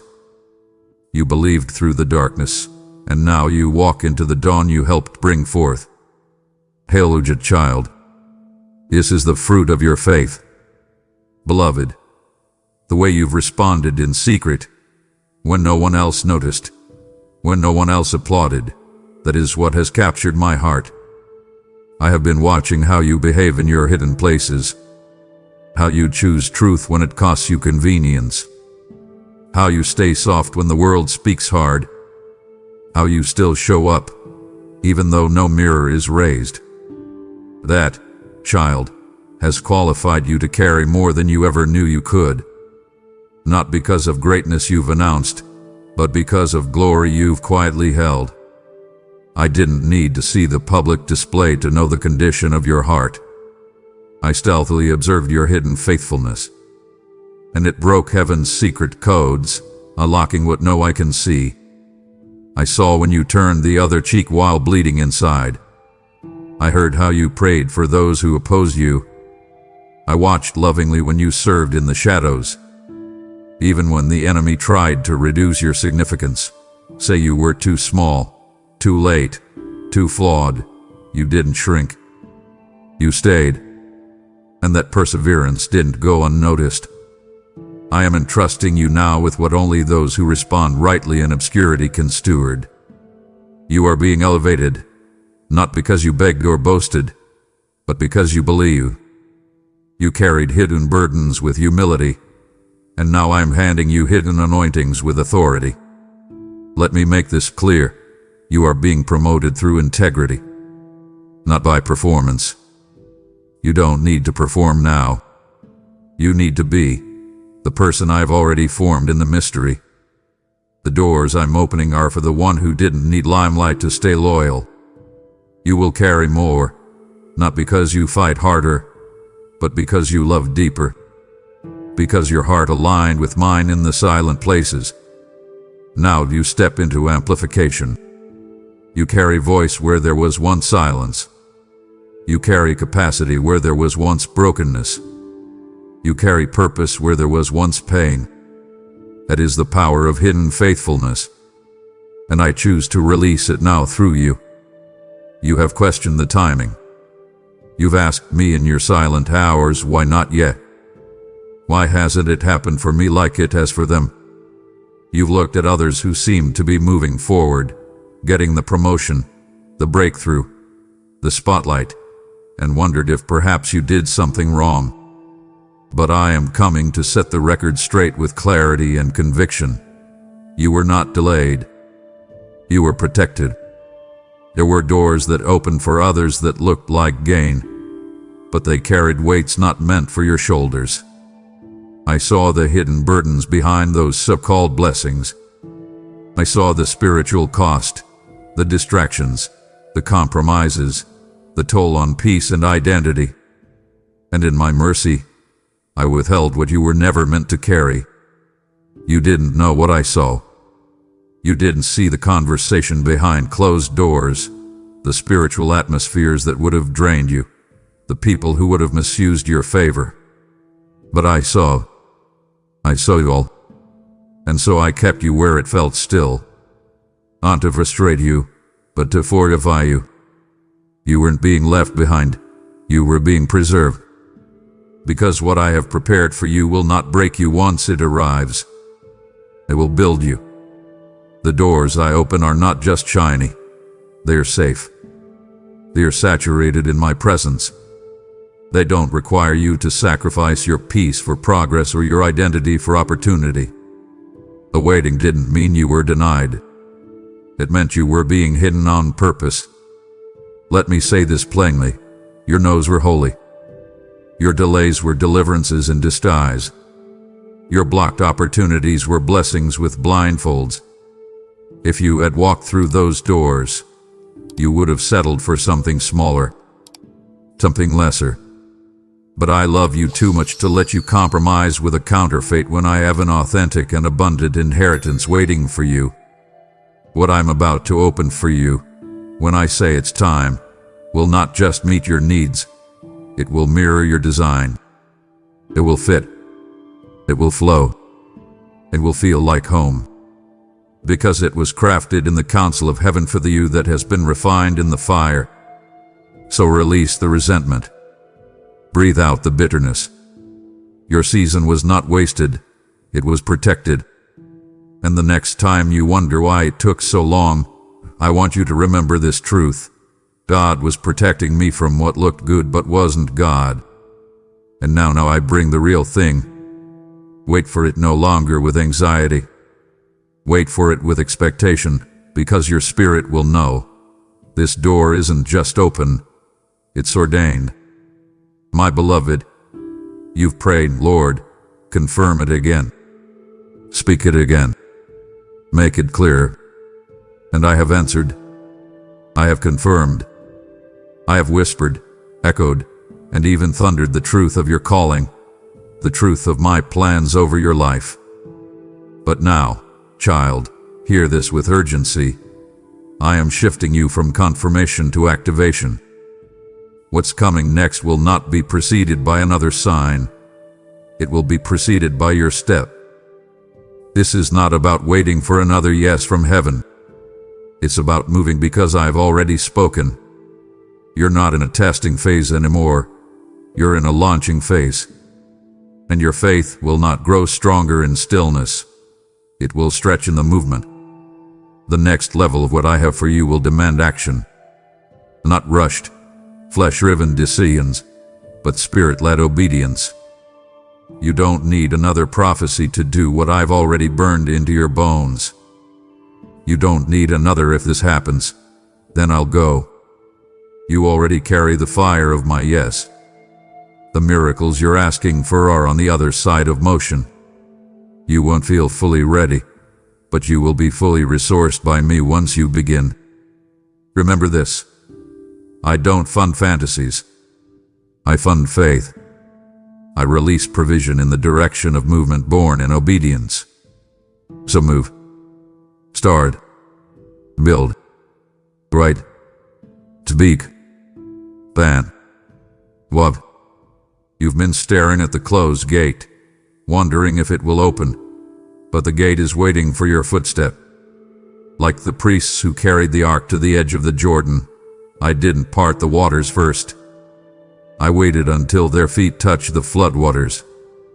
Then the current broke, and a way made itself known. And that's what I'm doing with you. You've asked me for supernatural encounters. But what if I told you the most supernatural moment of this season will be you taking the first step in a direction that requires pure trust? You've graduated from confirmation. Now you step into activation. Let me leave this with you, child. The time for asking is turning into the time for advancing. Heaven's echo has already affirmed what you carry. Now, earth is waiting for your movement. Angels are already in motion to align the moments ahead of you. Don't hesitate. Don't overthink. Don't replay the fear. Move. The blessing is in the doing. The oil flows when the vessel is tipped. The wind lifts when the sail is raised. And my power rushes in when faith steps forward. You heard me. Now walk with me. I've already gone before you. My beloved, I sat with you in the morning. I watched every tear. I measured every sigh. I counted the days where your soul seemed suspended between what was and what might never be again. You didn't just lose people. You lost parts of yourself. Dreams that felt abandoned. Seasons that felt stolen. Joy that once danced freely now felt distant, locked away in a version of you that no longer existed. You didn't mourn just one thing. You mourned many, sometimes all at once. And I honored every ounce of your grief. I wept with you. I wrapped myself around the places where language failed you. But now, child, I come with divine instruction. It's time for resurrection. What was buried must rise. This is not a moment of forgetting. This is a moment of releasing.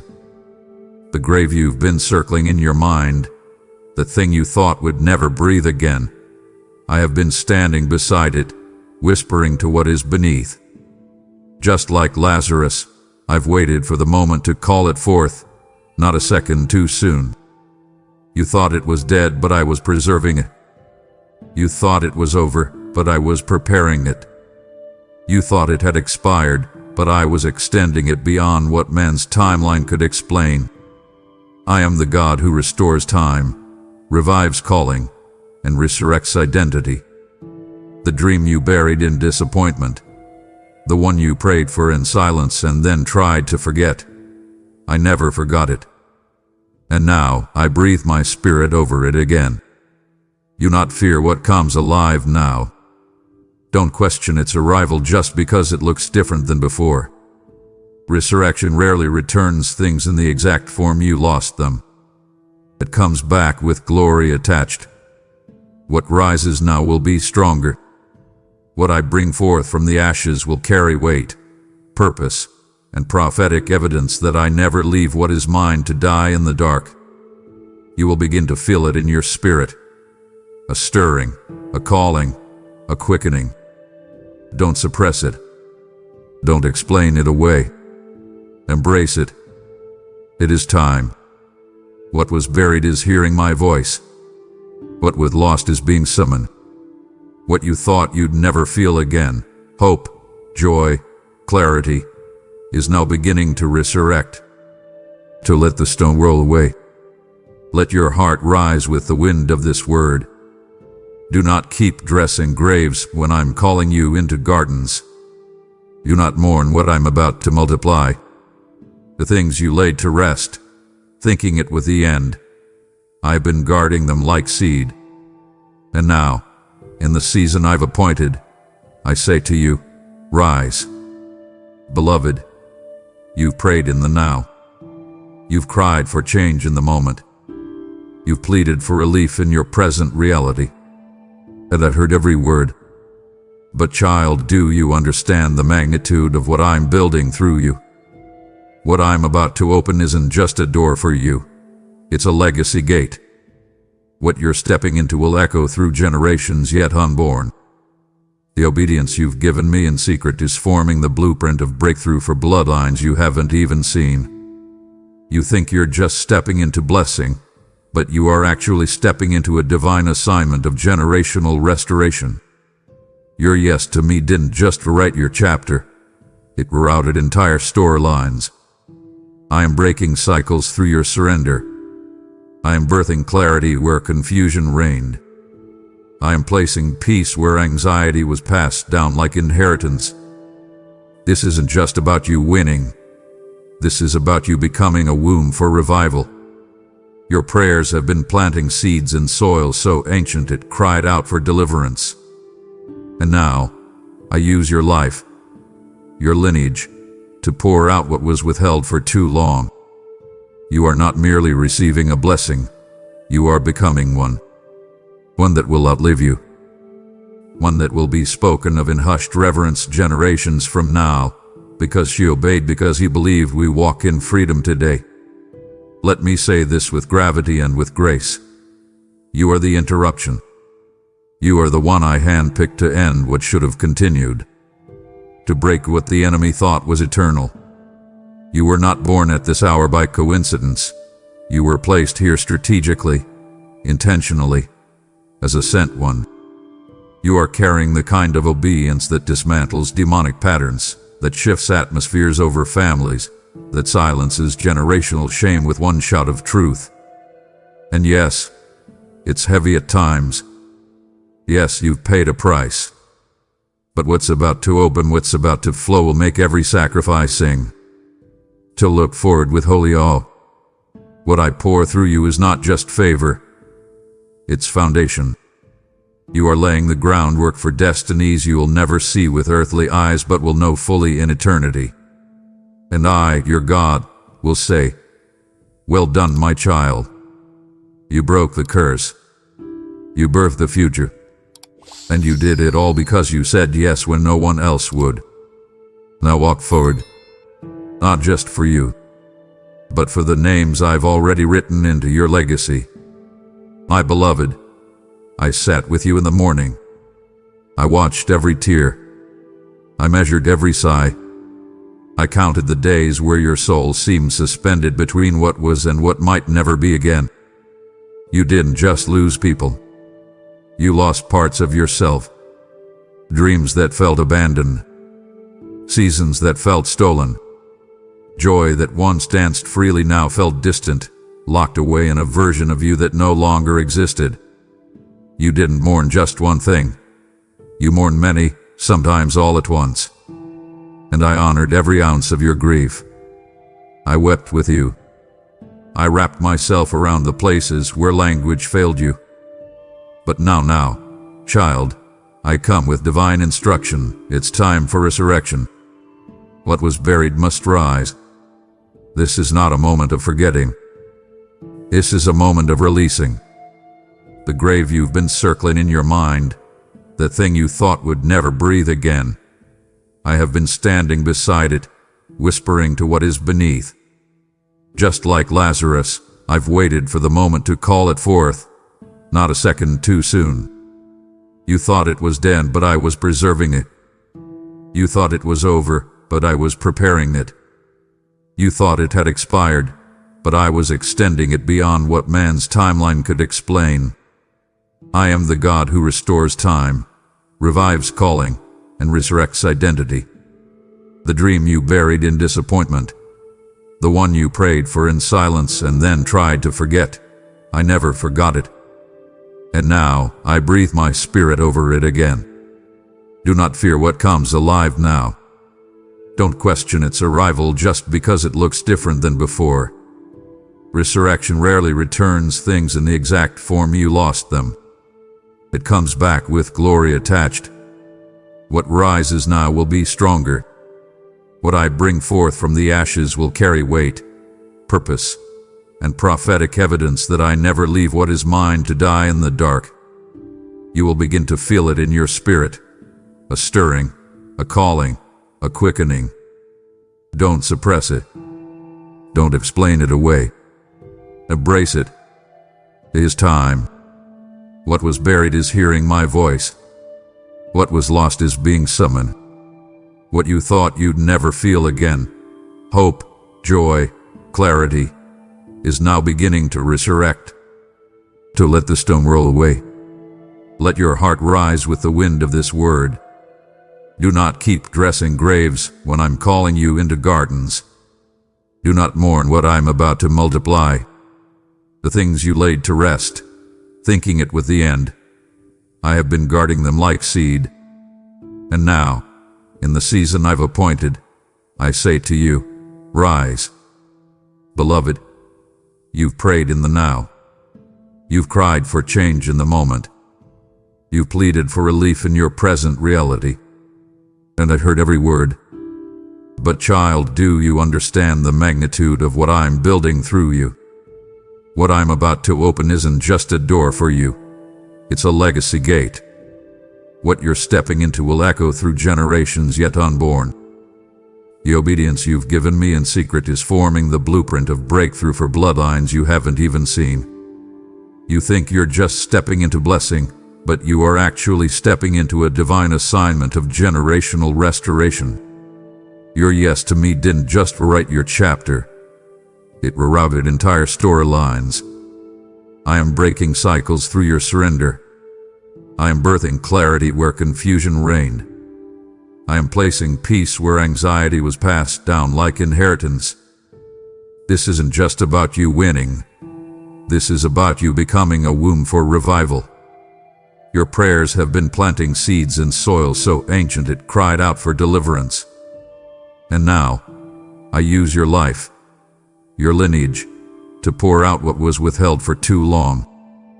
You are not merely receiving a blessing, you are becoming one that will outlive you, one that will be spoken of in hushed reverence generations from now, because she obeyed, because he believed. We walk in freedom today. Let me say this with gravity and with grace. You are the interruption. You are the one I handpicked to end what should have continued, to break what the enemy thought was eternal. You were not born at this hour by coincidence. You were placed here strategically, intentionally, as a sent one. You are carrying the kind of obedience that dismantles demonic patterns, that shifts atmospheres over families, that silences generational shame with one shout of truth. And yes, it's heavy at times. Yes, you've paid a price. But what's about to open, what's about to flow will make every sacrifice sing. So look forward with holy awe. What I pour through you is not just favor. It's foundation. You are laying the groundwork for destinies you will never see with earthly eyes but will know fully in eternity. And I, your God, will say, "Well done, my child. You broke the curse. You birthed the future. And you did it all because you said yes when no one else would. Now walk forward, not just for you, but for the names I've already written into your legacy. My cherished one, this is the moment. Let the weight of eternity settle on what I am about to declare. I have been waiting, not merely for 2 hours, but for this exact heartbeat, this divine intersection, this collision of your surrender and my promise. Not because I was impatient, but because I was intentional. I've leaned in across the corridors of time, waiting for the breath in your spirit, the acceleration in your prayer, the tremor in your soul that says, "Now, Father, now I am ready." That is the moment I have been waiting for. And now it has come. Hear me clearly. I am with you.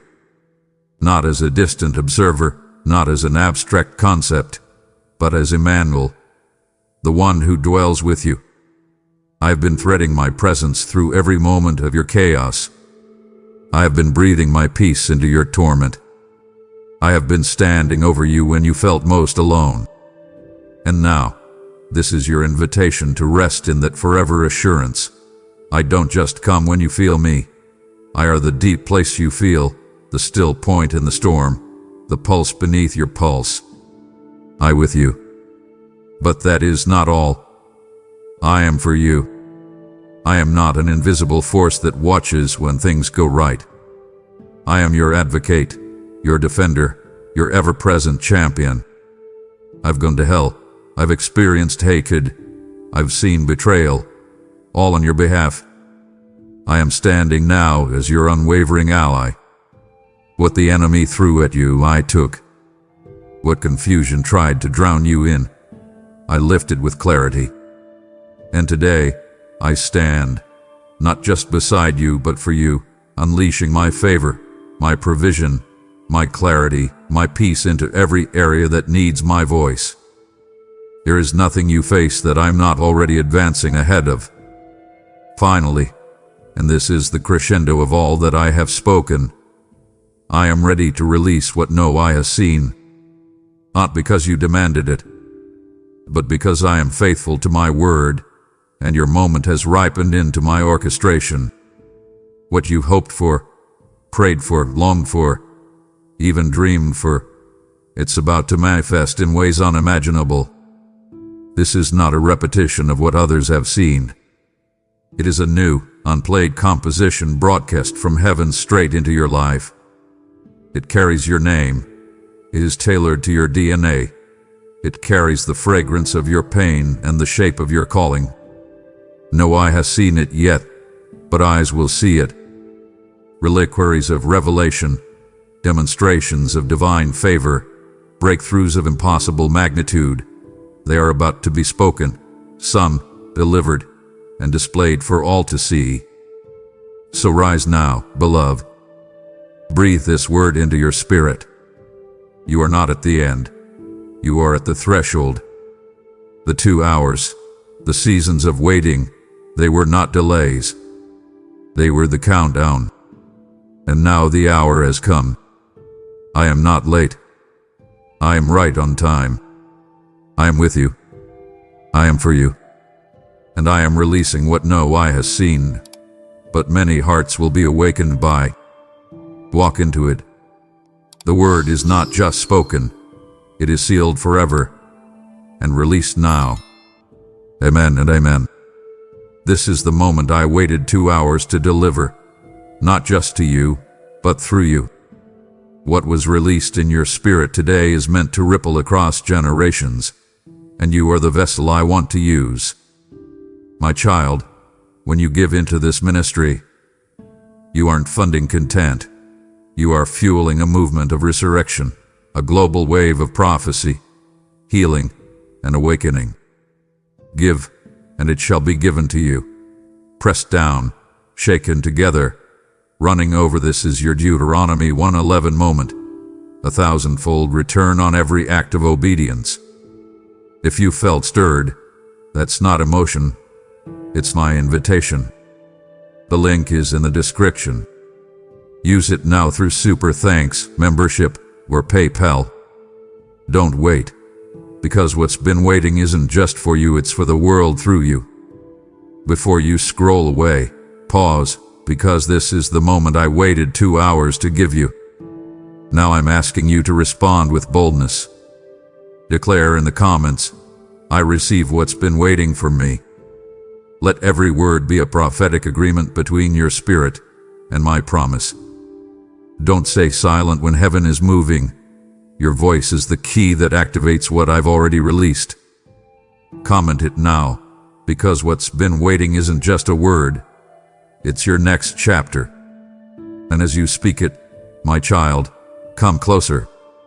Hush the world for just a moment and listen to me. I know you heard the title and a question formed in your heart, waiting for me. Where have you been?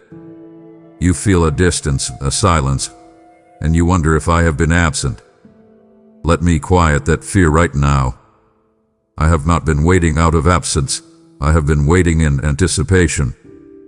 I have been right here, watching you navigate the relentless pace of your day, that constant hum of pressure from your job, the unspoken tensions that linger in your home. I have been waiting for this exact moment, a moment of stillness where my voice would not have to compete. Your world is so loud, my beloved. It screams at you from a dozen different screens. The notifications on your phone, the weight of expectations from your boss, the silent demands of your family, they are all shouting for a piece of you, leaving you feeling stretched and worn thin. You carry a tension in your shoulders that doesn't belong to you. Pause now. You feel it. That knot of anxiety deep in your stomach that tightens with every new demand. That is not from me. That is the noise I have been waiting to silence. My voice is not one among the many that cry for your attention. It is the one that calms the many. It is the deep, quiet hum beneath the chaos, the steady anchor in your swirling sea of worries. I desired this moment, a sacred appointment between us, set before you even knew you would need it. I have waited to speak with you when your heart was not distracted by the world's urgent, yet temporary, demands. I know about the deadline that feels overwhelming. I see the difficult conversation you keep replaying in your mind. I understand the fear you have about the future, that persistent whisper asking, what if I fail? These things feel so large, so pressing, but their power is fleeting. I have waited to speak with you about what is eternal, what is true, what is unshakable. Let this truth sink deep into your soul. I am a God who seeks you more than you seek me. While you are busy striving, I am busy arranging moments like this, clearing a space in your life for you to hear me. You did not stumble upon this message by accident. I have been patiently and lovingly paving the way for it to find you, right here, right now. The world rushes you, my child. It tells you to hurry, to catch up, to do more, to be more. It offers no rest, only a finish line that always moves further away. But I am not like the world. I do not rush you, I wait for you. I wait because what I have to say is not a fleeting trend or a temporary fix. What I am offering you is life itself. It is a peace that cannot be bought and a strength that will not fail. This conversation is the foundation for everything else. This is why I have waited. So, breathe in my presence. Let the noise fade. Let the stillness settle. It is just you and me now. My child, before you begin your list, before you lay out all the reasons you feel you have fallen short, I want you to be silent. Do not speak. Just listen. You came into this moment ready to tell me about your failures, to confess your anxieties, but you must first understand who you are speaking to, and more importantly, who you are. You are not the sum of your mistakes. You are not defined by the sharp word you said yesterday, or by the opportunity you missed last week. You are not the echo of your parents' expectations, nor are you the reflection you see in the eyes of those who criticize you. And just as you are not the sum of your failures, you are not the height of your successes. The praise you received at your job, the moment you felt proud of an accomplishment, these things are not your identity either. They are temporary. They are fleeting. I want to build your life on something that will last. Let me remind you of the truth. You are my child. I knit you together in your mother's womb. I chose the color of your eyes. I designed the unique pattern of your fingerprint. You are fearfully and wonderfully made in my own image. Before anyone else had an opinion about you, I had a purpose for you. Your identity was not shaped by your performance. It was sealed, permanently, by the sacrifice of my son. Think about that. The world puts a price tag on everything. Your time, your skills, your worth. It tells you that you are valuable if you are productive, if you are successful, if you are approved of. But I tore that price tag to shreds at the cross.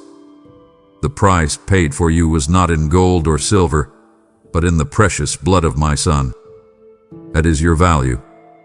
It is infinite and unchanging. It does not go up when you succeed or down when you fail. It is constant because my love is constant. You are a carrier of my light in a world that has forgotten what the dawn looks like. You feel small and insignificant, but you carry the very presence of the Creator of the universe inside of you. You are more than a conqueror through Him who loves you. This means the battles you face, the battle with insecurity, with fear, with temptation, are not fought in your own strength. You fight from a position of victory that has already been secured for you. The outcome has been decided. And now I am teaching you how to walk in it. And you are never ever forgotten. The world is busy and people forget. You may feel overlooked by your boss, misunderstood by your family, invisible in a crowd. But I tell you, your name is written on the palm of my hand. It is not written in ink that can fade. It is engraved, a permanent mark that declares to all of heaven and hell, this one is mine. This is who you are. Do not let the lies of the world or the whispers of the enemy convince you otherwise. You are my beloved child, forever. Now, my beloved, look at the weight you are carrying on your shoulders. It is a heavy load, and it is slowing you down, stealing your joy.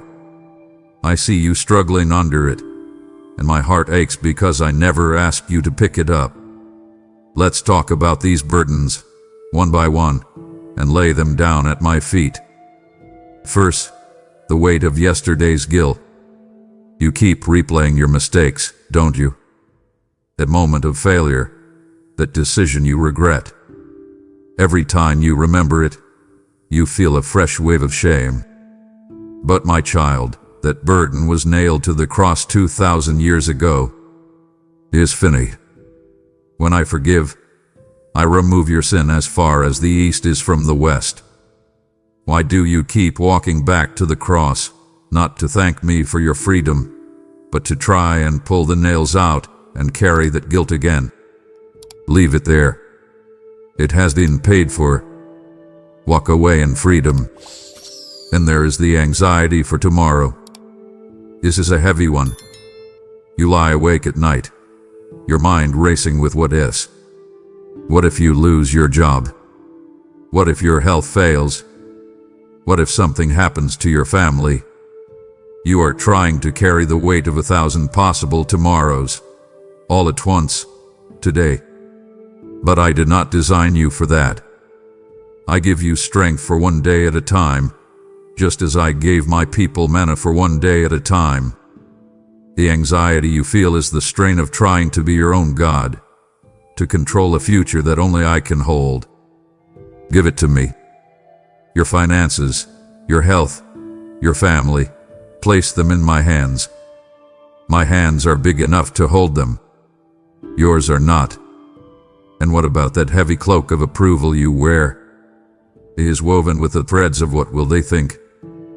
You edit your words, hide your true feelings, and exhaust yourself performing, all in the hope of earning a little praise or avoiding criticism. Akiov. It is suffocating the real you, the person I created you to be. The performance of perfection is exhausting because it is a lie. I do not desire your flawlessness. I desire your heart. I want your authentic, messy, beautiful heart. You carry the phantom pains of wounds I have already healed, reliving hurts I have already redeemed. Let it go. I want to make a trade with you today. Jesus said, "My yoke is easy and my burden is light." Let me trade you your heavy yoke, the yoke of guilt, anxiety, and performance, for mine. The yoke I offer is one of grace, trust, and rest. It is a burden so light it feels like wings. Lay down what I never asked you to carry, and pick up the peace I have been waiting to give you. Now let us speak of the moments that test you the most. The quiet, the silence, the seasons when your prayers seem to hit the ceiling and fall back down, unanswered. You cry out, "Where are you?" And the only reply is an echo. I know this place frightens you. You mistake my silence for my absence. You mistake my patience for my indifference. You must understand, my child, my silence is not a sign of my displeasure. Never believe that lie. My silence is an invitation to a deeper trust. A ship proves its worth not in the calm of the harbor, but on the vast, unpredictable sea. In the same way, your faith is proven and strengthened not when you can hear my voice constantly, but when you choose to trust me even when you cannot.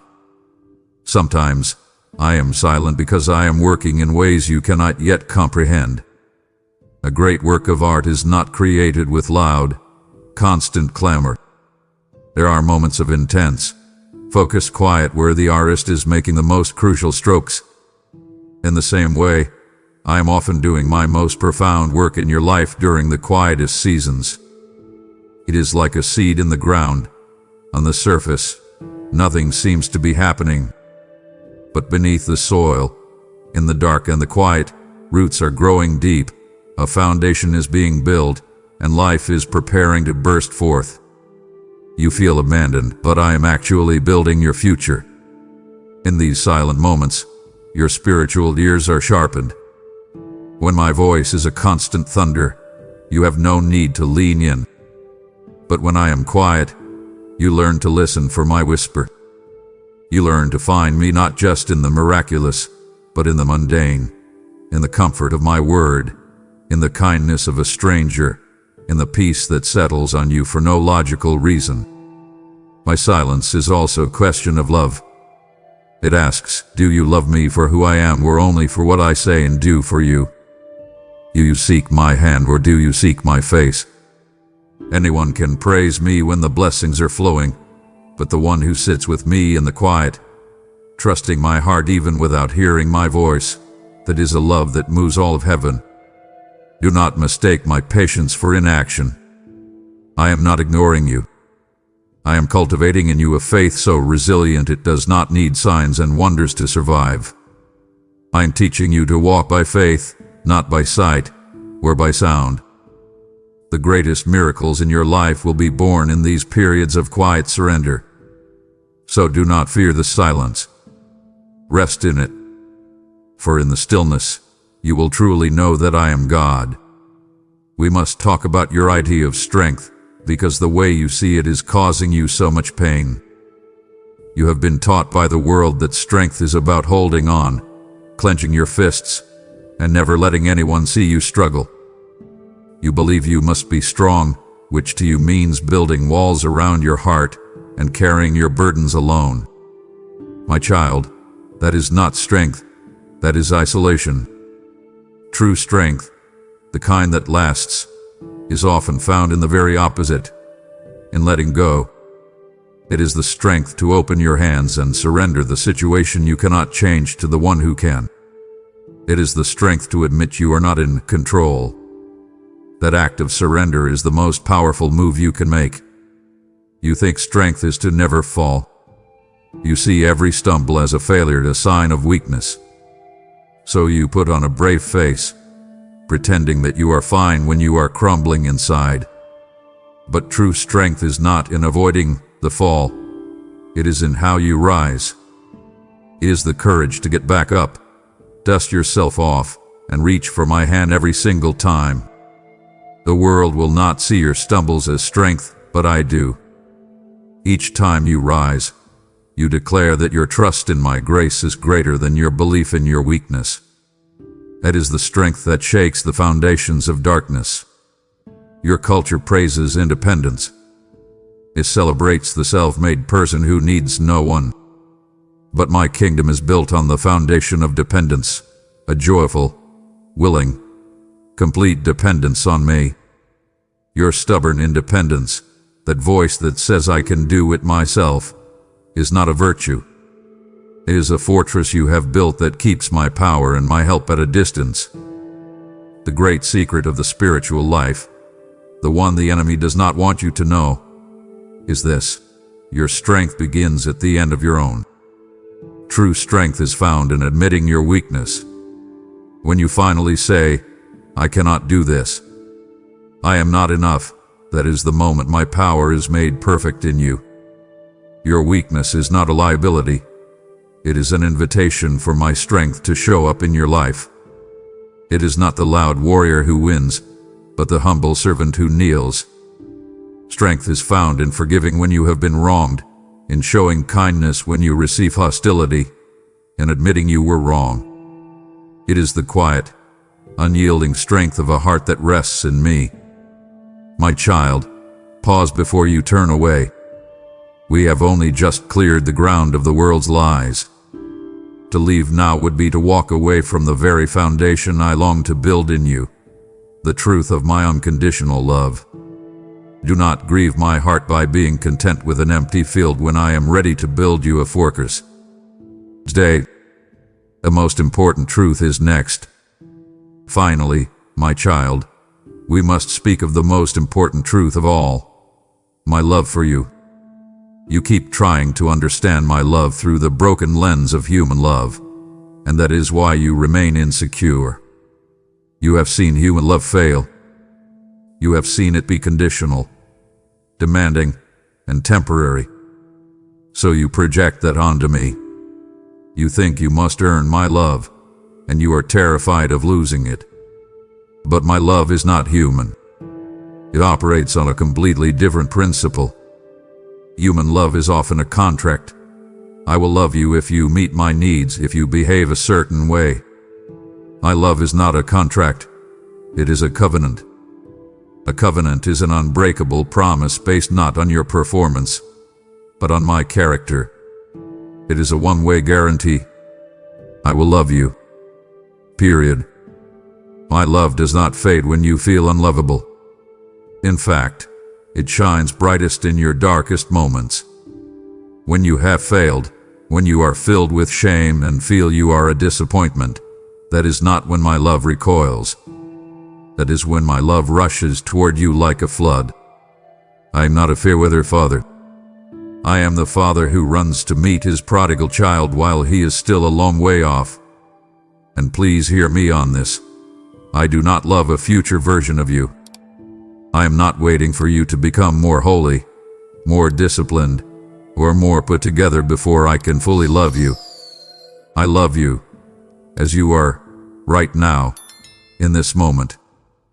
The you that is listening to me, with all your fears, all your doubts, all your failures, that is the you I love with an everlasting love. You must understand that my love is not just a powerful emotion I feel toward you. It is the very essence of my being. The scriptures say God is love. It is my fundamental nature. It is as impossible for me to stop loving you as it is for me to cease being God. And the proof is the cross. I did not wait for you to love me. I did not wait for you to ask for help.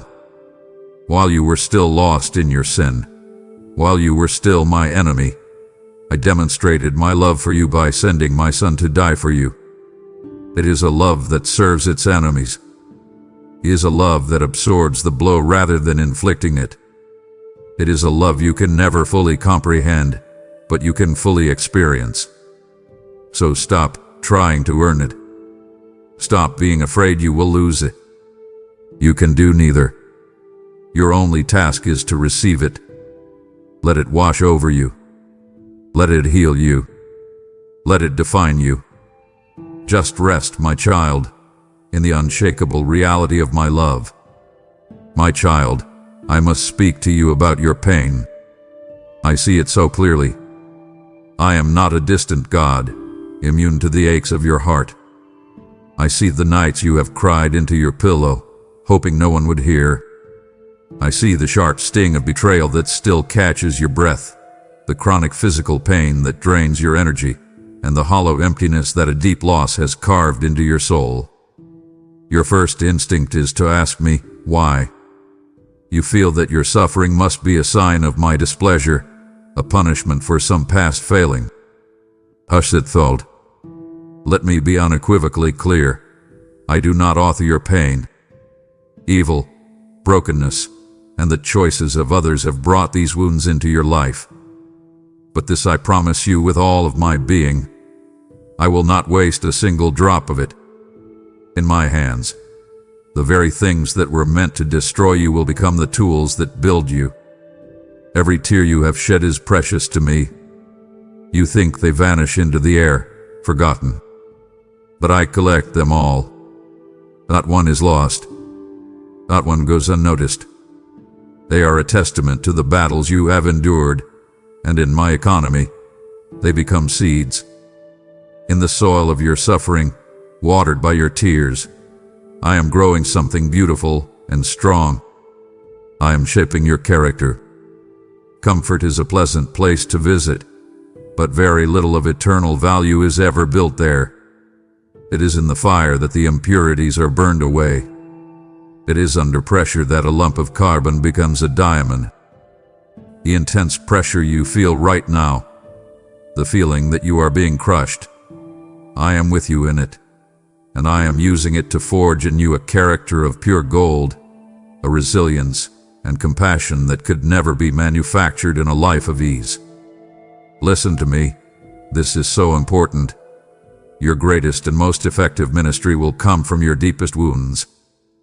How can you genuinely comfort someone who is grieving if you have never known loss? How can you offer hope to the one betrayed if you have never felt that sting yourself? The scars you will carry are not signs of your defeat. They are proof of my healing. They will become a map of grace that you can offer to another traveler lost in the same dark valley. One day, you will look another wounded soul in the eyes and say with unshakable authority, I know this pain. I have been here, but I also know the way out. Let me walk with you. Your pain is a training ground for your purpose. So I urge you, in the midst of your trial, change your question. Stop asking only, "Why is this happening?" and start asking, "My God, where are you in this?" I'm here. I am closer than the ache in your heart, closer than the breath in your lungs. I am not just watching you suffer. I am suffering with you, holding you, and redeeming every moment for a glory you cannot yet see. Now, we need to talk about a power you use every single day, often without a second thought. It is the power of your words, the power of your tongue. My word tells you that life and death are held in this power, and this is not an exaggeration. It is a spiritual law. Your words are like seeds. You are constantly planting them in the soil of your life, and they will, without fail, produce a harvest. The question is, what kind of seeds are you planting? Are you planting seeds of life, hope, and truth, or are you planting seeds of death, fear, and lies? I am inviting you to become a conscious gardener of your life, to choose your words with intention. Listen to yourself for one day. Listen to the words you speak over yourself. When you make a mistake, do you say, "I am such a failure"?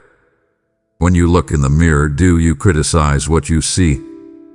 When you face a challenge, do you mutter, "This is impossible. I'll never get through this"? My child, when you speak like this, you are not merely venting frustration. You are speaking a curse over your own life.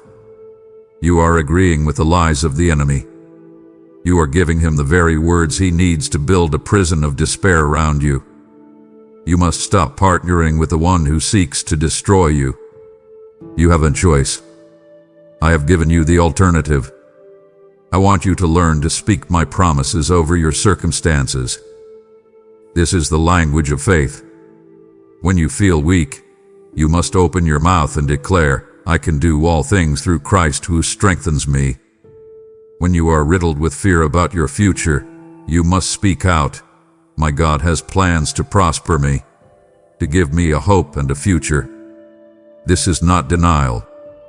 This is a declaration of a higher reality. You are using your words to align your earthly situation with my heavenly truth. Your words of praise are your most powerful offensive weapon. When you begin to thank me in the middle of your storm, it confuses the enemy. He expects you to complain and despair. But when you praise, you are declaring that your trust in me is bigger than your problem.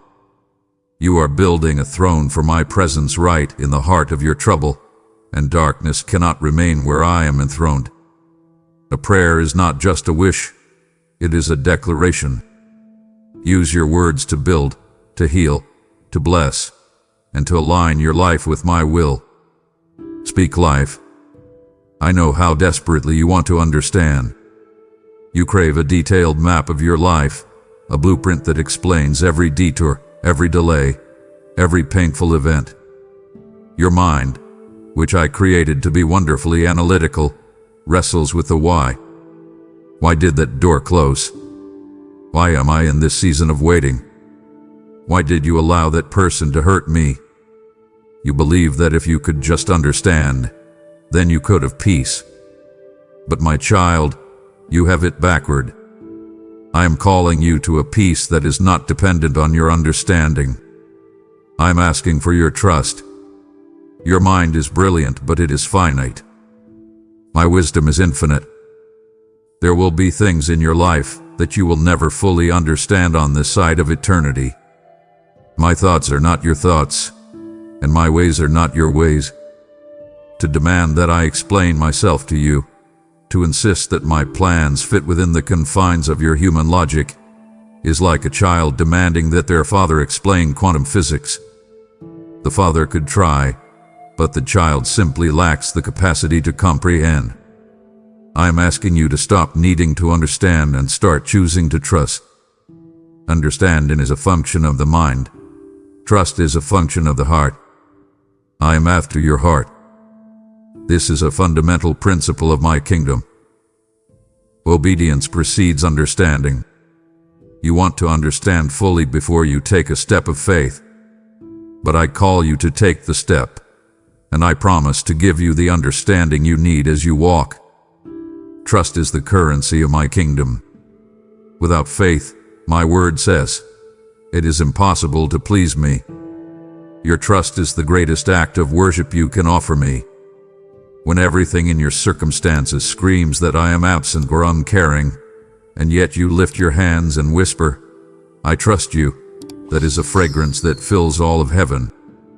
You are glorifying my name. You are declaring to the seen and unseen world that I am good, I am wise, and I am in control, even when nothing makes sense. I am leading you on a path that requires you to hold my hand, not to hold a map. A map gives you the illusion of control.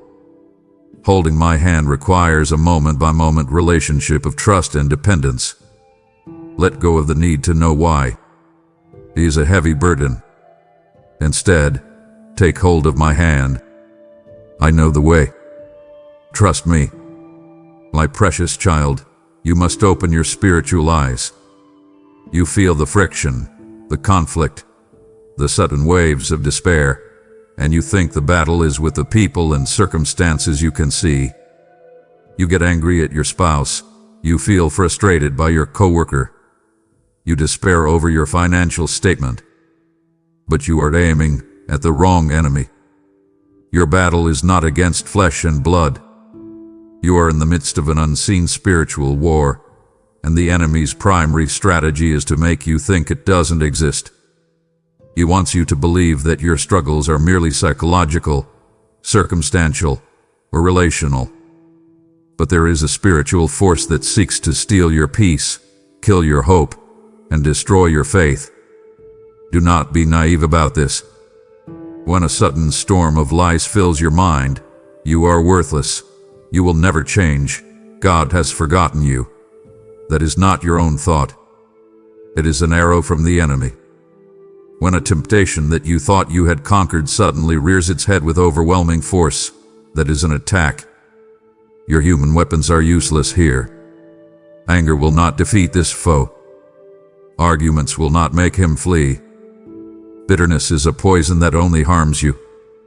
I have given you spiritual weapons. Your primary weapon is the sword of the Spirit, which is my word. When my son was tempted in the wilderness, he did not argue with the devil. He simply spoke my word. You must do the same. When a lie attacks your mind, you must counter it out loud with my truth. You think of prayer as a last resort, a defensive shield. But prayer is your primary offensive weapon. It is you, in the authority I have given you, enforcing the victory that my son has already won.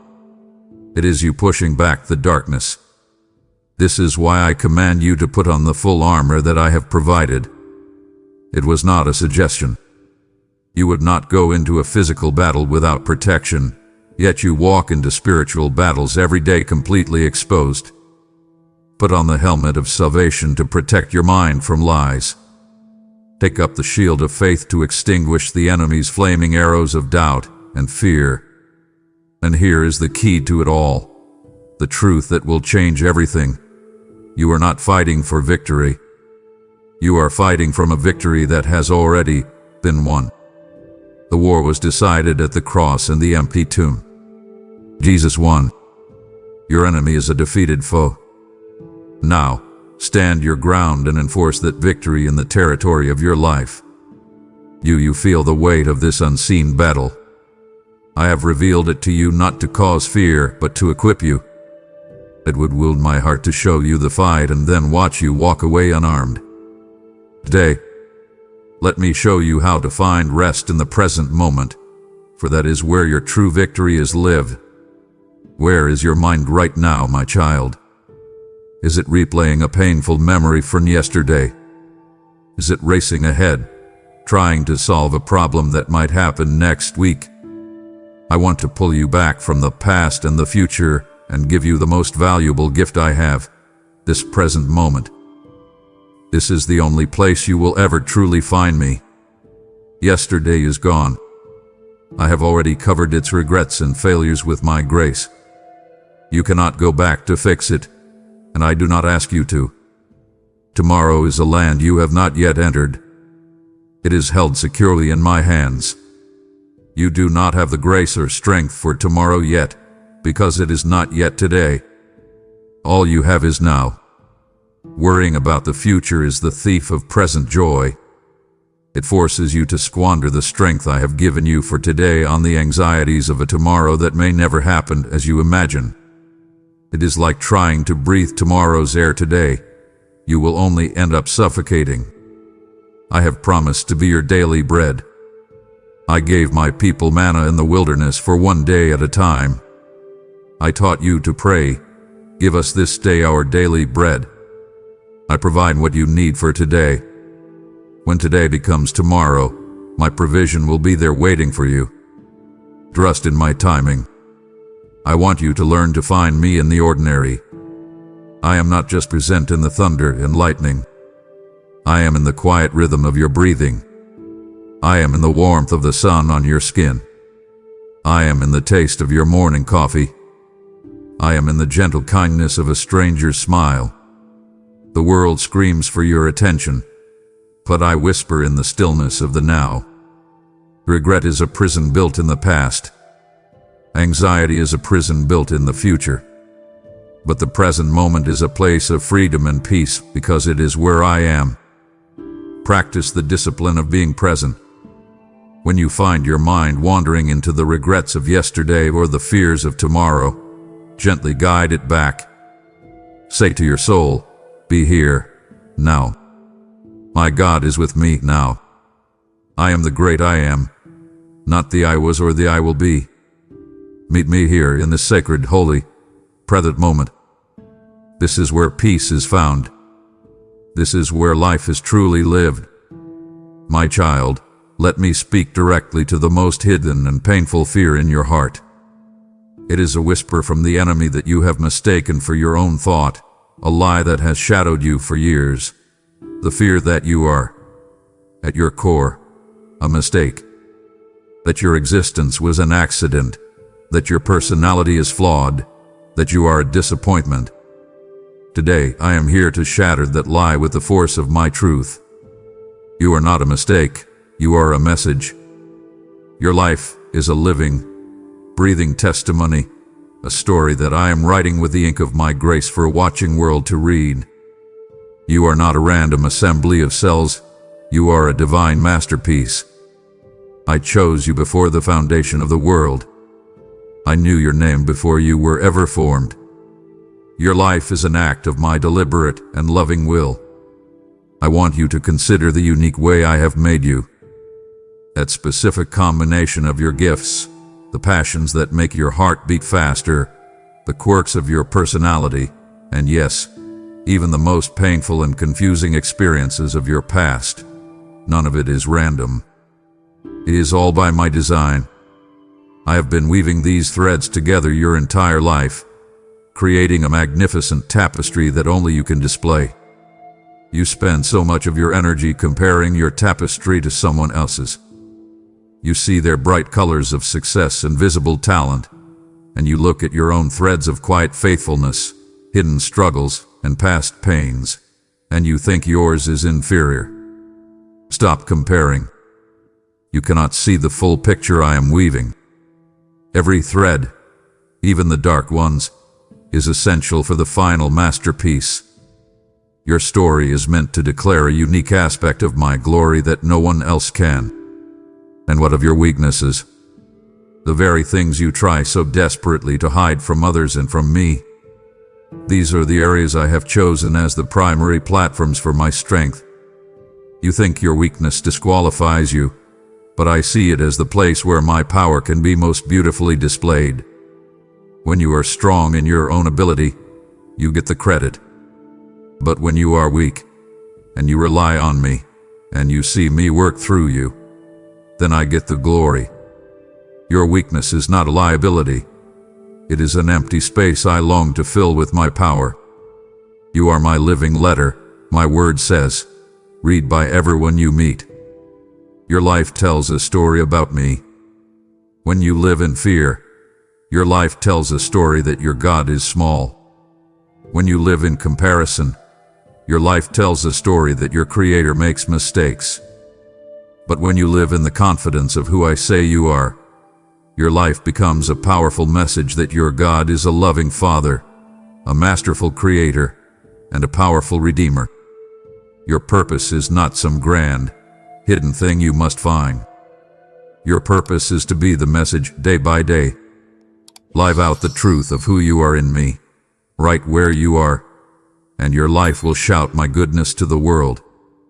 My child, because your life itself is my message, I have waited to ask you to become my messenger. There is another soul, just like you, who feels like a mistake at this very moment, drowning in the world's lies and waiting for a word of hope. You have received this truth not just to keep it, but to send it. I declare to you, as you sow this seed of faith into this ministry, it will become a harvest of hope in a life you may never see. For every seed you sow, I will command a harvest of blessing back to you, pressed down, shaken together, and running over. This is your moment to answer the call. Sow your seed of faith now. Click Super Thanks, join the membership, or use the PayPal link in the description to send this message of life into the darkness. I know your heart. I know that after being hurt, your instinct is to retreat, to build walls, to try and walk this journey of faith alone. It feels safer. You tell yourself, it's just me and God. That's all I need. But that thought, as understandable as it is, does not come from me. I created you for connection, not for isolation. The journey I have called you to is not a solo mission. It is a pilgrimage you must take with others. You were not designed to be a solitary Christian. You were designed to be a vital part of a body, a living stone in a spiritual house. A single ember, when pulled from the fire, will quickly grow cold and dark. But when kept together with other embers, its heat and light can last for hours. You need the warmth and light of other believers. I have placed you in a community for a reason. As my word says, iron sharpens iron. You need the perspective of your brothers and sisters to sharpen your own. You need their encouragement when your faith feels weak. You need their strength when you feel you cannot go on. And you need their loving accountability when you are tempted to wander off the path. This is not always comfortable. Being in true community means being vulnerable. It means letting others see your weaknesses and struggles. But it is in that vulnerability that true strength is found. The enemy's favorite strategy is to isolate a sheep from the flock. The lone sheep is always the easiest target. Do not make his job easy for him. There is immense safety and protection within the flock I have given you. And yes, I know you have been hurt, perhaps deeply. The place that should have been the safest, my church, my people, may have been the source of your greatest pain. I see that wound, and I do not take it lightly. But I urge you, do not let the failure of my imperfect people cause you to forsake my perfect design for community. You must be the one who extends grace, precisely because you know how much grace you have received from me. Bear one another's burdens. When you see someone in your community struggling, don't just offer a prayer from a distance. Step into their mess. Help carry their load. In doing this, you are fulfilling the highest law, the law of Christ, which is to love. You show the world a tangible picture of my love when you love each other. Loving me, whom you cannot see, is proven by your love for your brother, whom you can see. Do not give up on my people, because I have not given up on them, and I have not given up on you. Let us speak now of one of the most difficult and most freeing commands I have ever given you, the command to forgive. There is a person, perhaps several, whose name just came to your mind. The memory of their words or actions still feels like a fresh wound. A part of you holds on to the anger, the bitterness, the desire for justice, because you believe that forgiving them is the same as saying, what you did was okay. It is not. What they did was wrong. It hurt you, and it hurt me. Forgiveness does not erase the sin. It chooses to release the sinner from your personal judgment and place them into my hands. You must understand this. Forgiveness is not primarily for them. It is for you. It is the key that unlocks the prison you have been living in. You think forgiveness is a feeling, but it is not. It is a choice. It is an act of your will, empowered by my Spirit. You will likely never feel like forgiving them. You must choose it. And or is it forgetting? I created you with a memory. You may never forget the wound. But you can choose to release the power the memory has over you. Right now, your unforgiveness is a chain that keeps you tethered to the person who hurt you and to the past. They continue to hurt you every single day because you allow the memory to live with power inside of you. Unforgiveness is the poison you drink, hoping that the other person will die. But it only sickens your own soul, choking out my peace and joy. When you choose to forgive, you are the one who drinks the antidote. You are the one who is set free. So how do you do this when the pain feels so immense? You must constantly look at the cross. You must remember the mountain of debt, the unpayable sum of your sin against a holy God, that I forgave you without hesitation. When you compare the debt I canceled for you to the debt you are holding against another, it changes your perspective. From that place of profound gratitude for your own forgiveness, you find the grace to extend it to others. And you will have to choose it again and again. The memory will surface, and the pain will try to return. Each time, you must make the choice again. I release them. I will not be their judge. I give them to you, Lord. Each time you do this, the root of bitterness weakens. Do not let what someone else did to you in the past destroy the beautiful future I have for you. Make the choice. Break the chain. Choose freedom. Choose forgiveness. My child, I have not left you as an orphan in this world to figure things out on your own. When my Son ascended to heaven, He promised to send a helper, and I have given you the greatest gift for your journey, my own Spirit, the Holy Spirit, who lives within you. You often treat Him as an impersonal force, a vague spiritual concept. He is not in it. He is the third person of the Trinity, fully God, and He is your personal and constant companion. He is your comforter, the one who comes alongside you in your deepest sorrow and comforts you with a peace that transcends circumstances. He is your counselor, the one who whispers my wisdom into your heart when you are confused and do not know which way to turn. He is your guide, who leads you into all truth and illuminates my word, making it come alive to you. You must learn to recognize His voice. In a world of noise, He does not shout. He speaks with a still, small voice, a gentle nudge, a quiet prompting in your spirit. He will bring a scripture to your mind at the exact moment you need it. He will give you a sense of unease, a check in your spirit, when you are about to make a wrong decision.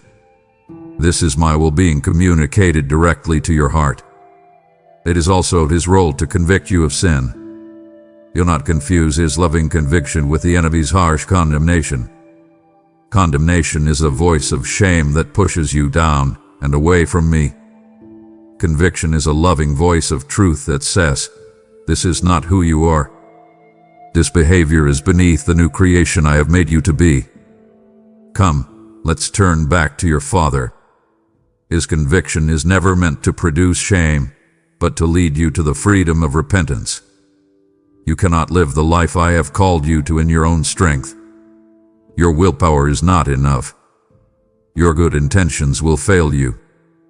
The Holy Spirit is the one who empowers you to do what is impossible in the natural. He is the power that enables you to love your enemy, to choose joy in the midst of sorrow, and to stand firm against temptation. He is the seal of your salvation, my permanent mark on you that declares you are mine forever.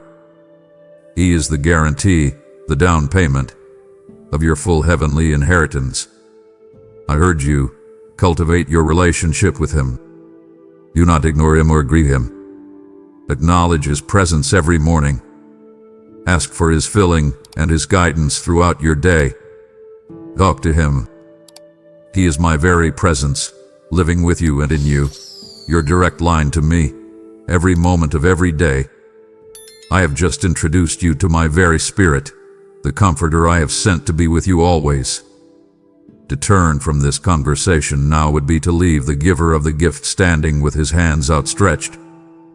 My spirit yearns to reveal the depth of my grace to you next, which is more than just a pardon for sin. Do not turn your back on such a personal and powerful love. We must deepen your understanding of my grace. You tend to think of it as a one-time pardon, like a judge slamming a gavel and declaring you not guilty for your past sins.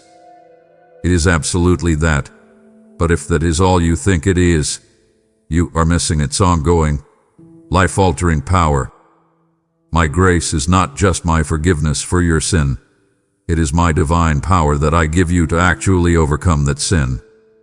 You are stuck in a frustrating cycle. You sin, you feel guilty, you confess, you promise to do better, and then you fall into the same sin again. You are trying to achieve holiness through sheer willpower and self-effort. You are trying to climb a mountain in your own strength. My grace is the power that lifts you up the mountain. It is the fuel for your transformation. It is my life flowing through you, enabling you to become the person I created you to be. Grace is also my unmerited favor. This means I am constantly working for your good, not because you have earned it, but simply because I am good and I love you. Grace is what opens a door of opportunity that you didn't even know existed. Grace is what protects you from a danger you never saw coming. Grace is what gives you wisdom beyond your years in a critical moment. It is the undeserved kindness I pour out on every area of your life. My promise to you is that my grace is sufficient for you. What does that mean in your daily life? It means that in your moment of overwhelming weakness, my grace is enough to be your strength. In your season of deep grief, my grace is enough to be your comfort. In your time of financial lack, my grace is enough to be your provision. There is no situation you will ever face, no weakness you possess, no need you have that is greater than the supply of my grace. Because of this, I command you, stop trying to earn what I have given to you freely as a gift. Stop trying to pay me back for my love. You cannot. Your relationship with me is not a transaction based on merit. It is a loving relationship based on grace. Imagine yourself standing under a tiny, dripping faucet, trying to catch enough water in your hands. That is a picture of living by your own effort. Now, imagine yourself standing under the thundering power of a massive waterfall, letting it completely soak you. That is what it means to live under my grace. It is abundant, overwhelming, and constantly flowing. Stop living by the drip of your own effort and step under the waterfall of my grace. It is the very foundation of your life in me. My beloved child, we must have a serious talk about success, because the definition you have been chasing is a heavy burden I never gave you. The world has handed you a scorecard, and you have spent years desperately trying to measure up. It is a game of constant comparison, a relentless climb on a ladder that leads nowhere of eternal value. The world tells you that success is a bigger title, a larger salary, a more impressive house, or the applause of others. So you work longer hours, you sacrifice your peace, and you wear a mask of competence, all while feeling like you are constantly falling short. You achieve a goal, and for a fleeting moment, you feel a sense of relief. but it is quickly replaced by the anxious pursuit of the next goal. My child, you are chasing the wind. That is not success. It is a treadmill of striving that I have come to set you free from. I want you to take the world's scorecard and tear it up. I operate from a completely different set of metrics. In my kingdom, I do not measure success by the size of your accomplishments, but by the faithfulness of your heart. I am less concerned with what you do and more concerned with who you are becoming. Are you becoming more loving, more patient, more kind, more gentle? Are you growing in your ability to trust me? That is what I call success. A successful day in my eyes is not defined by your productivity, but by your love. Did you love me today? Did you love the people I put in your path? Did you choose kindness over being right in an argument? Did you show patience when you were frustrated? Did you offer a word of encouragement to someone who was struggling? If you did, then your day was a monumental success, far more than the person who gained the whole world but lost their own soul. In my kingdom, the entire value system is inverted. The first shall be last. The greatest of all must be the servant of all. To be truly successful, you must learn to humble yourself. Your goal is not to make a name for yourself, but to make my name known through your love and service. Your ambition should not be to build your own little kingdom, but to seek first my kingdom and my way of doing things. When you make my priorities your priorities, I promise that all these other things you worry about, your provision, your needs, your future, will be taken care of. Stop running the world's race. It is an exhausting marathon with no true finish line. Instead, walk with me at a pace of grace. Find your value in my unshakable love for you, not in your unstable achievements. This is the path to a success that truly satisfies, a peace that cannot be taken from you, and a joy that is not dependent on your circumstances. This is the success I have for you. My child, you have made prayer so much more difficult than I ever intended it to be. You approach me with a sense of performance, as if you need to present a perfectly worded legal brief to capture my attention. You worry that your words are too simple, your requests too selfish, or your mind too distracted. And so, in your fear of not doing it right, you often avoid it altogether, and the distance between us grows. I want to cut through all that religious complexity and invite you back to the simple, beautiful truth of what prayer is. It is a conversation between a child and their father. It is a dialogue between two who love each other. I am not listening for your eloquence, I am listening for your heart. Do not ever believe that your words are not good enough. I hear the prayer that is nothing more than a single, weary sigh. I hear the prayer that is only a tear rolling down your cheek in the dark. I understand the groan of your spirit when you don't have the words to express the depth of your pain. These are some of the most powerful and honest prayers I hear. I am not impressed by lofty religious language. I am moved by your raw, unfiltered honesty. Stop editing your prayers. Stop trying to sound spiritual. Just talk to me. Tell me where it hurts. Tell me what you are afraid of. Tell me what you are thankful for. I already know everything in your heart, but I long to hear it from you. Your invitation for me to enter your struggle is an act of trust that honors me deeply.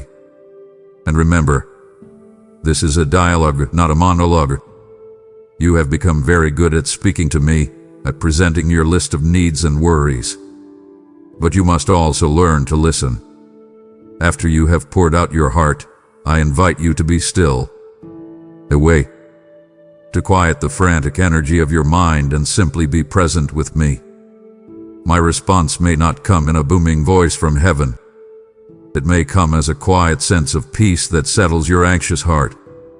It may come as a verse of scripture that suddenly comes to your mind with new meaning. It may come as a fresh perspective on your problem, an idea you hadn't considered before. Prayer is learning to recognize my voice in the stillness. It is not about changing my mind, but about allowing me to align your heart with mine. Pray without ceasing by living in a constant awareness of my presence. Talk to me in your car, at your desk, in the line at the grocery store. There is no problem too big for my power and no detail too small for my love. Come, let us talk. I want to speak directly to the heaviest chain you carry, the chain of your past. The enemy, your accuser, is a master historian of your failures. He loves to replay the film of your greatest mistakes in the theater of your mind. He whispers, remember that. After what you did, how could God ever use you? You are damaged goods. You are disqualified. And because there is a grain of truth in the memory, you did make that mistake. You believe the lie that comes with it. Today, the chain is going to break. The lie that your past disqualifies you is one of the most crippling deceptions you have believed it, and it comes straight from the pit of hell. I need you to look at the evidence. Look at the people I have used throughout history to change the world. Did I choose perfect people? No, I chose broken people who were willing to trust me. I chose a murderer named Moses to deliver my people. I chose a proud and impulsive fisherman named Peter to build my church. I chose a man who was an adulterer and a murderer, David, and I called him a man after my own heart. I chose the most zealous persecutor of my early followers, a man named Saul, and transformed him into the Apostle Paul, who would carry my message of grace to the world. Do you see a pattern? My power is not showcased in perfect people. It is showcased in my ability to take broken, flawed, and messy lives and redeem them for my glorious purposes. Your past does not disqualify you. It makes you a prime candidate for my grace. You must understand the spiritual reality of what happened at the cross. My son's blood did not just cover your sin like a fresh coat of paint over a dirty wall. It washed it clean. It removed it. When I look at you now, I do not see the stain of your past failures. I see the perfect, flawless righteousness of my Son, which hath been given to you as a gift. You are a new creation. The old you, the one who made those mistakes, is gone. That person is dead. You are new. The enemy will use your past to shame you, but I will use your past as a testimony to my incredible power to redeem and restore. Your story is not one of shame. It is a story of grace. So, do not allow a past that I have already forgiven, forgotten, and redeemed to hold your beautiful future hostage. When the accuser whispers a reminder of your past, you must learn to respond with a declaration of your present reality in Christ. Your scars are not a mark of your shame. They are a testament to my healing power. Walk in that freedom. Let us talk about my word, the Bible. I fear you see it as a chore, a duty, another item on your spiritual to-do list that you feel guilty about not doing enough. You open its pages and see a collection of ancient stories and rules that feel disconnected from your 21st century life. If that is how you see it, you are missing the entire point. My word is not a dead history book. It is alive and active.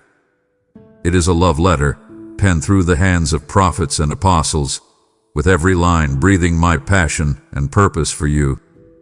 It is the primary way I have chosen to speak to you, to reveal my heart, and to show you how to live. In a world filled with confusion, shifting morals, and loud, conflicting opinions, my word is a lamp for your feet and a light for your path. It is your anchor of absolute truth in a sea of relativism. It does not just show you the path, it illuminates your very next step. When you do not know which way to turn, my word is your unerring guide. In its pages you discover me. You see my character revealed in the stories of my faithfulness to my people. You discover my promises, which are the unbreakable anchors for your soul in the storms of life. And you discover my will, not as a list of do's and don'ts designed to restrict you, but as a loving Father's instructions designed to lead you into the fullest, most joyful life possible. This is why you must not just be a passive reader. You must engage with it. To meditate on my word means to chew on it, to turn it over and over in your mind, to ask questions of it, and to allow it to sink deep into your spirit. It is spiritual food. You cannot survive spiritually without it. It is also a mirror. It shows you the truth about your own heart, revealing areas of sin and unbelief. But it does not leave you there in shame. It then becomes the water that washes you, cleanses you, and transforms you from the inside out. And critically, it is your weapon. When the enemy attacks you with lies of fear, doubt, and condemnation, your feelings are not a strong enough defense. Your opinions are not a strong enough defense. You must fight back with the sword of the Spirit, which is my word. My word is truth, and when you speak it, lies must flee. I have given you this incredible gift. Do not leave it on the shelf. Let it read you. Let it change you. Let it be the very foundation of your life. You now hold the truth of your redeemed past and the sword of my word in your hands. But what will you do when the waves of the present moment crash over you? My heart aches at the thought of you possessing these weapons but not knowing how to use them when you feel you are drowning. Do not stop now. The secret to peace when you are overwhelmed is next, and I cannot bear the thought of you facing that storm alone. I want to give you a very practical strategy for the moments when your heart is overwhelmed. I am speaking of those times when anxiety washes over you like a tidal wave, when your thoughts begin to spiral out of control, and you feel a sense of panic rising in your chest. In that moment, your human instinct is to flail, to fight, to try and frantically think your way to a solution. But that only makes you sink faster. I am calling you to do the very opposite of what feels natural. I am calling you to be still. Be still and know that I am God. This is not a passive command. It is an active spiritual discipline. It is a deliberate choice to stop the frantic striving of your mind and body and to acknowledge in that moment that I am sovereign over the storm that is raging within you and around you. The next step is to cast your anxiety upon me. I want you to picture this. See the specific worries that are overwhelming you as physical objects, as heavy stones in your hands. Name them one by one. The fear about that medical test, the worry about that bill, the anxiety over that relationship. Now, in an act of your will, I want you to imagine opening your hands and deliberately handing those stones to me. This is not just a mental trick. It is a spiritual transaction. You are giving me the right to carry the burden that you were never designed to bear. Why can you do this? Because I care for you. I am not a distant deity, annoyed by your needs.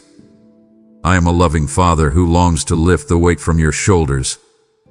Once you have given me the burden, you must shift your focus. As long as you keep staring at the size of the waves crashing over the side of your boat, you will be filled with fear.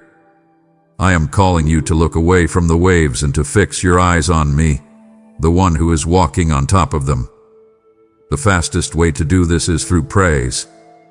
I know it is the last thing you feel like doing, but it is the most powerful thing you can do. Open your mouth and begin to praise me.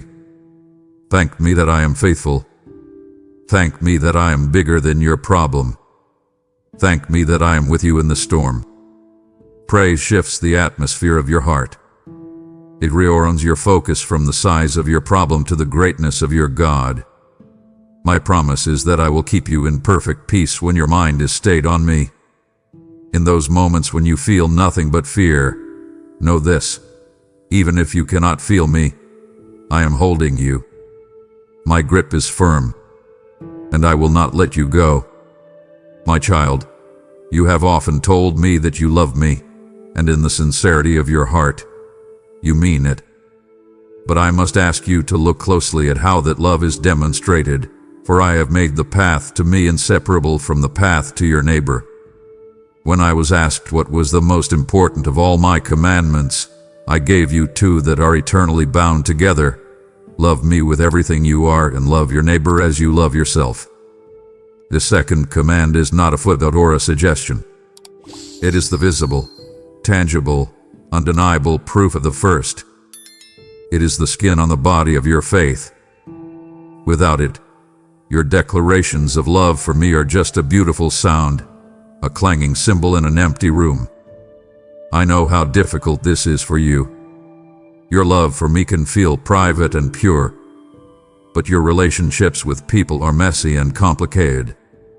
The coworker who undermines you, the family member who constantly criticizes you, the neighbor with the opposing political sign in their yard, the stranger who is rude to you in the grocery store. These are the people I am talking about. They are the primary arena where your love for me is tested, proven, and made real. You cannot say you love me, whom you have not seen, if you cannot show patience and kindness to your brother, whom you see every day. You think love is a warm, spontaneous feeling, but I tell you it is a rugged, determined choice. It is the choice to be patient when you are provoked. It is the choice to be kind when you have been treated unfairly. It is a decision you make, not an emotion you feel. I am not commanding you to feel affectionate toward your enemy. I am commanding you to act in love toward them, and in that act of obedience, your heart will eventually follow. I want to give you a new perspective. I want you to ask me every day to see others through my eyes. You see their flaws, their failures, their annoying habits. You see the labels the world has placed on them. But when I look at them, I see a soul created in my own image. I see a person with hidden wounds and secret fears, just like you. I see a person for whom my son judged it worth dying. When you begin to see people as I see them, your heart will break with a compassion that replaces your urge to judge. This is the love that sets my children apart. Anyone can be kind to their friends, but to actively pray for the well-being of someone who has hurt you, to choose to serve someone who offers you nothing in return. This is the supernatural love of my kingdom flowing through you. Service is the language of this love. Look for the small opportunities to serve today, and in doing so, you will find you are loving me in the most profound way possible. You have heard my command to love your neighbor in action. Now I am showing you a way to love a neighbor you may never meet. If your heart truly desires to love as I love, then listen, for I have waited to present you with this sacred opportunity to act. There is a heart crying out to me at this very moment, and your gift is the carrier of my reply. I declare over you now, whoever is generous to the poor in spirit, those starving for this word, lends directly to me, and I myself will repay them. Your gift will become a river of my living water flowing to a thirsty soul. Become the answer to that prayer now. Release your gift through super thanks. Become a member to sustain this work, or use the PayPal link to pour out my love. My beloved, let us put our finger on the very center of your anxiety, the source of the constant, low-grade stress that hums beneath the surface of your life. It is your deeply ingrained illusion of control.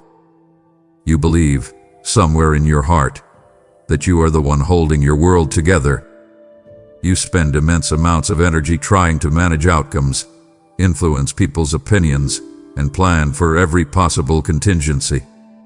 You lie awake at night, not praying but planning, trying to solve tomorrow's problems with today's limited understanding. And the strain of this is crushing you because you are trying to do my job. You see surrender as a weakness, as a last resort when all your own efforts have failed. You see it as giving up. But in the upside-down reality of my kingdom, your surrender is your greatest victory. It is the moment you stop the futile struggle of white-knuckling the steering wheel of your life and move into the passenger seat, trusting the one who knows the way. I am the potter. You are the clay. A beautiful vessel is not formed when the clay resists the potter's hands, trying to shape itself.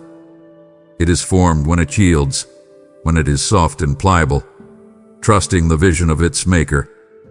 Your constant attempts to control your life are like the clay stiffening and fighting against my touch. You are not creating freedom, you are creating deformity. I know you have plans. I gave you a mind to be wise and to think ahead. Planning is a good and responsible act of stewardship. But you must learn the difference between holding your plans with a clenched fist and holding them with an open hand. A clenched fist says, "My will be done."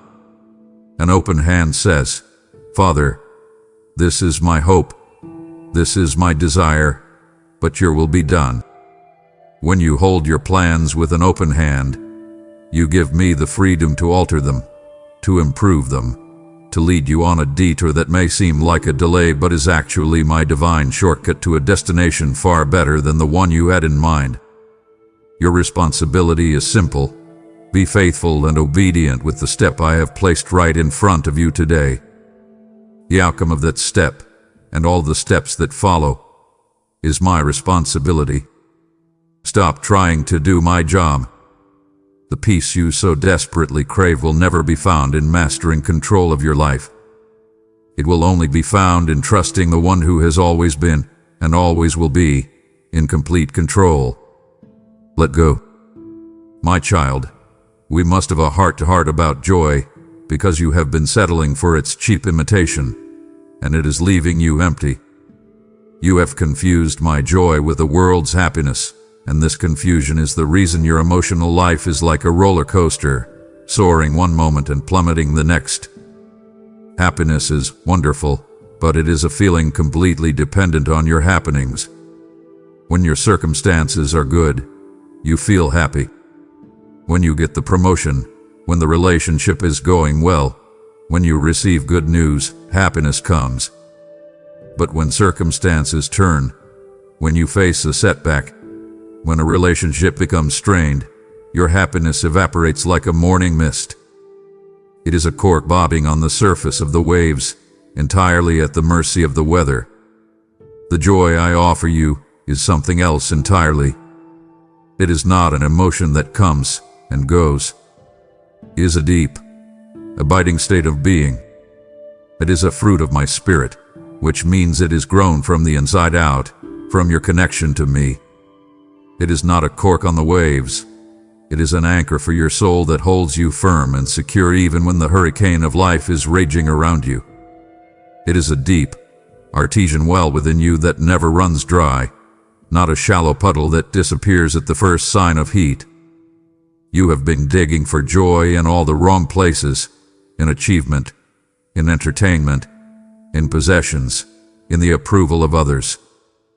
These things can offer moments of pleasure and happiness, but they will never deliver lasting joy. Why? Because fullness of joy is found in only one place, in my presence. Joy is not the goal. It is the beautiful, inevitable byproduct of a life lived in communion with me. The joy of the Lord is your strength. You must understand this. Joy is not a luxury. It is a necessity for your spiritual survival.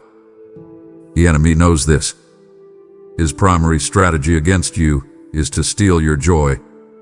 He will tempt you to complain, to focus on what is wrong, to live in fear, to nurture bitterness. He knows that a Christian who has lost their joy has lost their strength. They become weak, weary, and ineffective. This is why you must guard your joy. And it is why I command you to rejoice. It is a choice. You can choose to set your mind on what is good, true, and beautiful. You can choose gratitude over grumbling. You can choose to praise me even when you don't feel like it. Joy is not the absence of trouble. It is the defiant presence of God in the middle of the trouble. It is you looking at the storm and declaring with quiet confidence, "My God is with me. All is well with my soul." That is the joy, that is your strength and your birthright. My child, let us speak now of the final shadow that haunts humanity, the fear that underlies so many other fears, the fear of death. The world sees death as the ultimate end, a tragic conclusion, a final goodbye. It is seen as a loss, an enemy, a great unknown to be avoided and delayed at all costs. And for those who do not know me, it is indeed a fearful thing. But for you, my beloved, for you who are in my Son, I want to completely reframe your understanding of death. I want to remove its power to intimidate you, so that you can live your life on earth with freedom and purpose. For the believer, for my child, death is not a dead end. It is not a period at the end of a sentence. It is a comma. It is a doorway.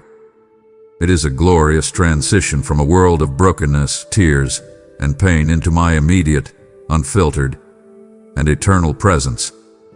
It is not an extinction. It is a graduation. It is not a final loss. It is the ultimate homecoming.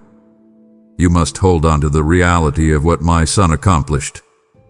He walked into the jaws of death for you. He took its full sting, its full penalty, and then he shattered its power forever when he walked out of the tomb. The resurrection is not just a historical event. It is your personal victory. Because he lives, you too shall live. Death hath been defeated. It still exists as a physical process, but its spiritual power to destroy and separate you from me hath been utterly broken. To be absent from the body is to be present with me. Can you grasp the beauty of that promise? The very moment your journey on this earth concludes, your true life begins. You will see me face to face. Every question will be answered. Every tear will be wiped away. This is why I urge you not to live your life solely for the treasures of this world. Do not build a legacy of earthly possessions and accomplishments that will one day turn to dust. Live with an eternal perspective. Invest your life in the things that will last forever. Love, faith, service. Store up your treasures in heaven. This truth does not mean that you will not grieve when a loved one who belongs to me passes on. You will feel the sting of separation, the ache of their absence, and that is a right and human response. But you do not grieve like the rest of the world that has no hope. Your grief is always mingled with the confident and joyful expectation of a certain reunion. So do not fear this passage. Your eternity is secure. Live this day fully, knowing that your final chapter has already been written, and it is an eternity of joy in my presence. We have looked into eternity together, and I have taken the fear of death from you. But my desire is not just for you to be unafraid of dying, it is for you to be fully alive. It would grieve me deeply for you to understand your eternal home but never learn the secret of a repentant, contented heart for the journey there. The most practical truths are yet to come. Please, do not miss what I have to say. My child, we must clarify the nature of true repentance, because a misunderstanding here has kept you in a cycle of shame and defeat. You sin, you feel a pang of guilt, you say, "I'm sorry," and then, before long, you find yourself right back in the same pattern. This is because you have often confused worldly sorrow with godly sorrow, and they are not the same. Worldly sorrow is the regret of being caught. It is the sting of consequences. It is a self-centered grief over how your sin has negatively affected you. It leads to shame and despair. But godly sorrow, which is the heart of true repentance, is something entirely different. It is a genuine grief, a breaking of your own heart, not just for the consequences, but for the fact that your action has grieved my heart and has broken fellowship with me. The word repentance in its original language means to change your mind. It is not primarily an emotion. It is a decision. It is a fundamental shift in your thinking where you stop making excuses for your sin, you stop minimizing it, and you fully agree with me about its destructive nature. You see it from my perspective. It is you finally saying, "My way was wrong. Your way is right." This internal change of mind must then lead to an external change of direction. It is a U-turn on the road of your life. You were walking in a direction that leads away from me, and you make a conscious, deliberate choice to turn around and begin walking back towards me, into the light of my ways and my will. And here is the most beautiful part of this process, the part the enemy of your soul does not want you to know. The moment you make that turn, the moment your heart inclines toward me in genuine repentance, I do not wait for you to clean yourself up. I do not stand at a distance with my arms crossed, demanding you prove your sincerity. No. I am the father in the story of the prodigal son. I have been scanning the horizon, waiting and longing for your return. And the moment I see you turn towards home, I run to you. I embrace you. I cover your rags of shame with the robe of my righteousness. My forgiveness is immediate, complete, and overwhelming. Do not see your need to repent as a sign of your failure. See it as a sign of your spiritual life. The fact that you feel the conviction of my spirit is proof that you are my child. So when you fall, do not run from me in shame. That is the enemy's trap. Run to me in repentance. My arms are always open to you, filled with mercy and grace. My child, let us speak now of your calling, for you have wounded your own heart by comparing the path I have set for you with the path I have set for others. You look at those with visible gifts, those on a stage or with a large following, and a feeling of insignificance creeps into your soul. The enemy whispers, "See, they have a real calling. What you do is small and unimportant." You must silence that voice, for it is a lie that robs you of the joy of your own unique purpose.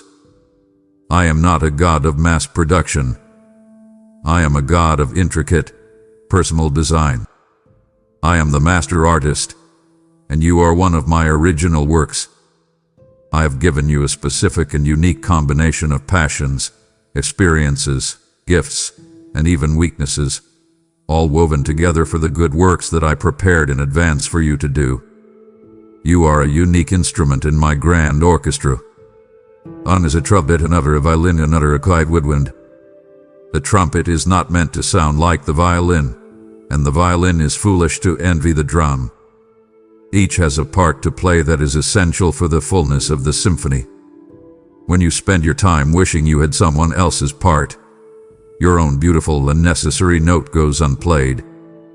The music is less because of it. Your calling is not to be a second-rate version of someone else. It is to be a first-rate version of the person I created you to be. You must embrace the unique way I have made you. Furthermore, you have believed the lie that a calling must be something dramatic or professional, a formal ministry title. To the vast majority of my children, your most profound calling is in the ordinary, sacred ground of your everyday life. Your primary mission field is not across the ocean. It is across your dinner table. It is in your office. It is over the fence in your backyard. Do not despise the place I have put you. I have placed you there with divine intention. My focus is less on what you are doing, your job title, your role, and more on who you are becoming while you do it. Are you reflecting my character? Are you a conduit of my patience in a frustrating meeting? Are you an agent of my peace in a chaotic home? Are you a dispenser of my grace to the person who has wronged you? This is the very essence of your calling. The world does not need another celebrity. It is desperately thirsty for more of my children to faithfully and lovingly reflect my heart in the forgotten, ordinary places. Live your life as a message of my love, right where you are, and you will be profoundly fulfilling the unique and vital calling I have placed upon your life. My beloved, I see the deep restlessness that churns within your soul. It is a constant, nagging dissatisfaction. You live your life in the land of if only. If only I had more money, then I would be secure. If only I had a different job, then I would be fulfilled. If only my family were different, then I would have peace. You believe that a change in your external circumstances will finally bring the internal contentment you crave. But this is a mirage in the desert, always promising water and always moving further away as you approach. I want to teach you the secret that my servant Paul learned, the secret of being content in every and any situation. True, lasting contentment is never found in your circumstances, it is only ever found in me. Your circumstances are as unpredictable as the weather, sunny one day, stormy the next. If your contentment is attached to them, your soul will be in a constant state of turmoil. But I am the anchor for your soul, the unshakable rock who is the same yesterday, today, and forever. When your sense of well-being is rooted not in what is happening around you but in your relationship with me, you can find a supernatural stability even when the winds of life are howling. The enemy of this contentment is comparison. He is the thief of your joy. You scroll through the highlight reels of other people's lives, and you compare their curated images to your behind-the-scenes reality. And in that comparison, the seeds of discontent are sown. You must make a conscious choice to avert your gaze from the lives of others and to focus on the blessings I have poured into your own. This is why thankfulness is the very soil in which contentment grows. It is impossible to be genuinely grateful and discontented in the same moment. The two cannot coexist. I am calling you to the spiritual discipline of gratitude. Do not wait for a feeling of thankfulness to wash over you. Choose it. Practice it. Start and end your day by naming, one by one, the gifts I have given you. Be specific. Thank me for the breath in your lungs, for the food on your table, for the person who showed you a small kindness. A heart that is trained in gratitude is a heart that is armored against the poison of discontent. If you are not content with what you have now, you will never be content with what you hope to get later. More money will not solve the problem. It will only give you more to be anxious about.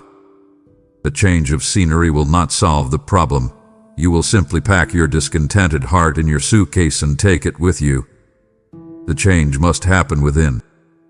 A life lived in faithful communion with me, combined with this learned secret of contentment, is the richest life a human can possibly live. My child, I see your frustration with yourself. I see the impatience you have with your own spiritual growth. You look at the same flaws that you have been struggling with for years, the same quick temper, the same anxious thoughts, the same recurring temptation, and you fall into despair. You think to yourself, I'm not changing. I'll never be free from this. I'm a failure as a Christian. When you think this way, you are forgetting the most important truth about your transformation. You are not the one in charge of it. I am. So I want you to take this promise and hold it like a shield against your self-condemnation. I who began a good work in you will be faithful to carry it on to completion. You did not save yourself, and you cannot sanctify yourself. I am the author and the finisher of your faith. This process of you becoming more like my Son is a lifelong journey. It does not happen overnight. You look at your life as a series of daily snapshots, and you judge your progress based on today's performance. But I see the entire film, from beginning to end. I see the immense growth you have made over the years, growth that you are too close to see. You must learn to be as patient with yourself as I am with you.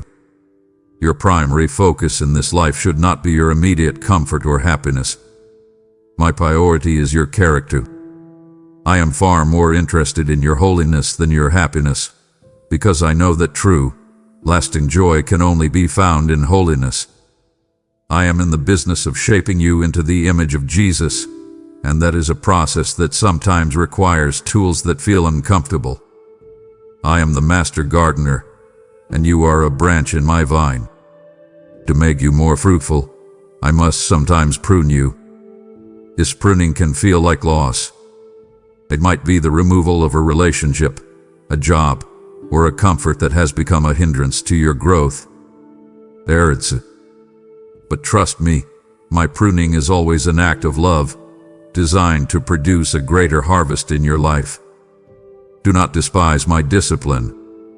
When I allow you to experience the natural consequences of a foolish choice, I am not punishing you in anger. I am lovingly correcting you as a father corrects a child he adores, because I love you too much to let you continue down a path that leads to destruction. You are my work in progress. You are a masterpiece that is still under construction. Do not judge the final painting while I am still at the easel. I am a master craftsman. I do not make mistakes, and I never, ever leave my work unfinished. Your part is not to perfect yourself, but to continually yield to my hands. Trust the process. I will complete what I have started. We must speak of hope, my child, because the world has given you a fragile, flimsy version that breaks under the slightest pressure. The world's hope is nothing more than wishful thinking. It says, I hope things get better, but it has no real foundation for that belief. It is a balloon, easily popped by disappointment. The hope I offer is something else entirely. It is not a wish, it is a confident and certain expectation. It is the joyful assurance that, because I am good and I am in control, the final outcome of my life is secure, regardless of the trials I am facing today. This hope is an anchor for your soul, firm and secure. Imagine your life as a boat on the sea. The winds of circumstance will blow, the waves of tragedy and disappointment will crash against you. If your hope is in your circumstances, your boat will be tossed about violently.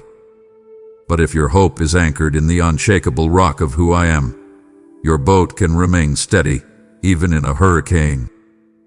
This anchor is what keeps your soul from being shipwrecked in the storms of life. You have been making the mistake of placing your hope in things that cannot bear its weight, in a particular outcome, in another person, in your financial security, in your government. All of these things will eventually fail you. I am calling you to pull up your anchor from the shifting sands of this world and to place it firmly in me. Your ultimate hope is not in what might happen, but in who holds you. This hope is not just for the future. It changes how you live right now. It is the fuel for your perseverance. When you are weary and feel like giving up, you must remind your soul of the glorious hope to which you have been called. Your ultimate hope is not for a perfect life on this broken earth. Your ultimate hope is in an eternal future with me, in a new heaven and a new earth where every tear will be wiped away and all things will be made new. This eternal perspective does not make your present life meaningless. It gives it profound meaning. It frees you to love and serve without being crushed by the temporary results. It allows you to grieve, but to grieve with the certain hope of reunion. It allows you to face trials, knowing that they are temporary and are producing in you an eternal glory. Do not let the darkness of your present circumstances extinguish the light of your eternal hope. It is your most precious possession. I have now anchored your soul in my eternal promises. But a promise is only powerful when you know how to live inside of it. We are at the most crucial part of our talk, your very next step.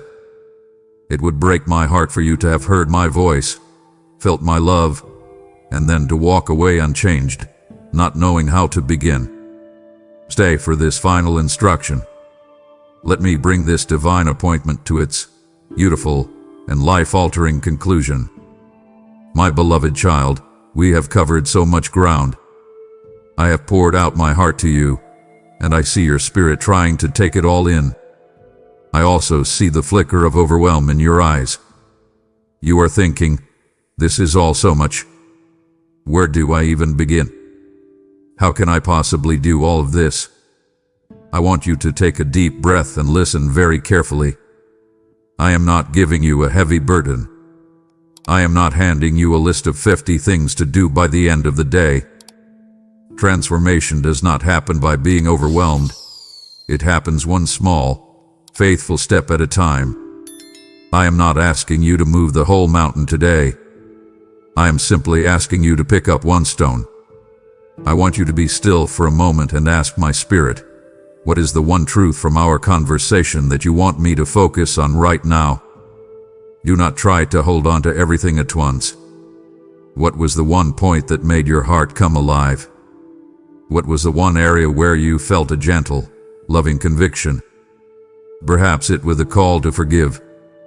Perhaps it was a command to stop controlling. Perhaps it was the invitation to rest, or the challenge to guard your joy. Whatever it was, that is your starting point.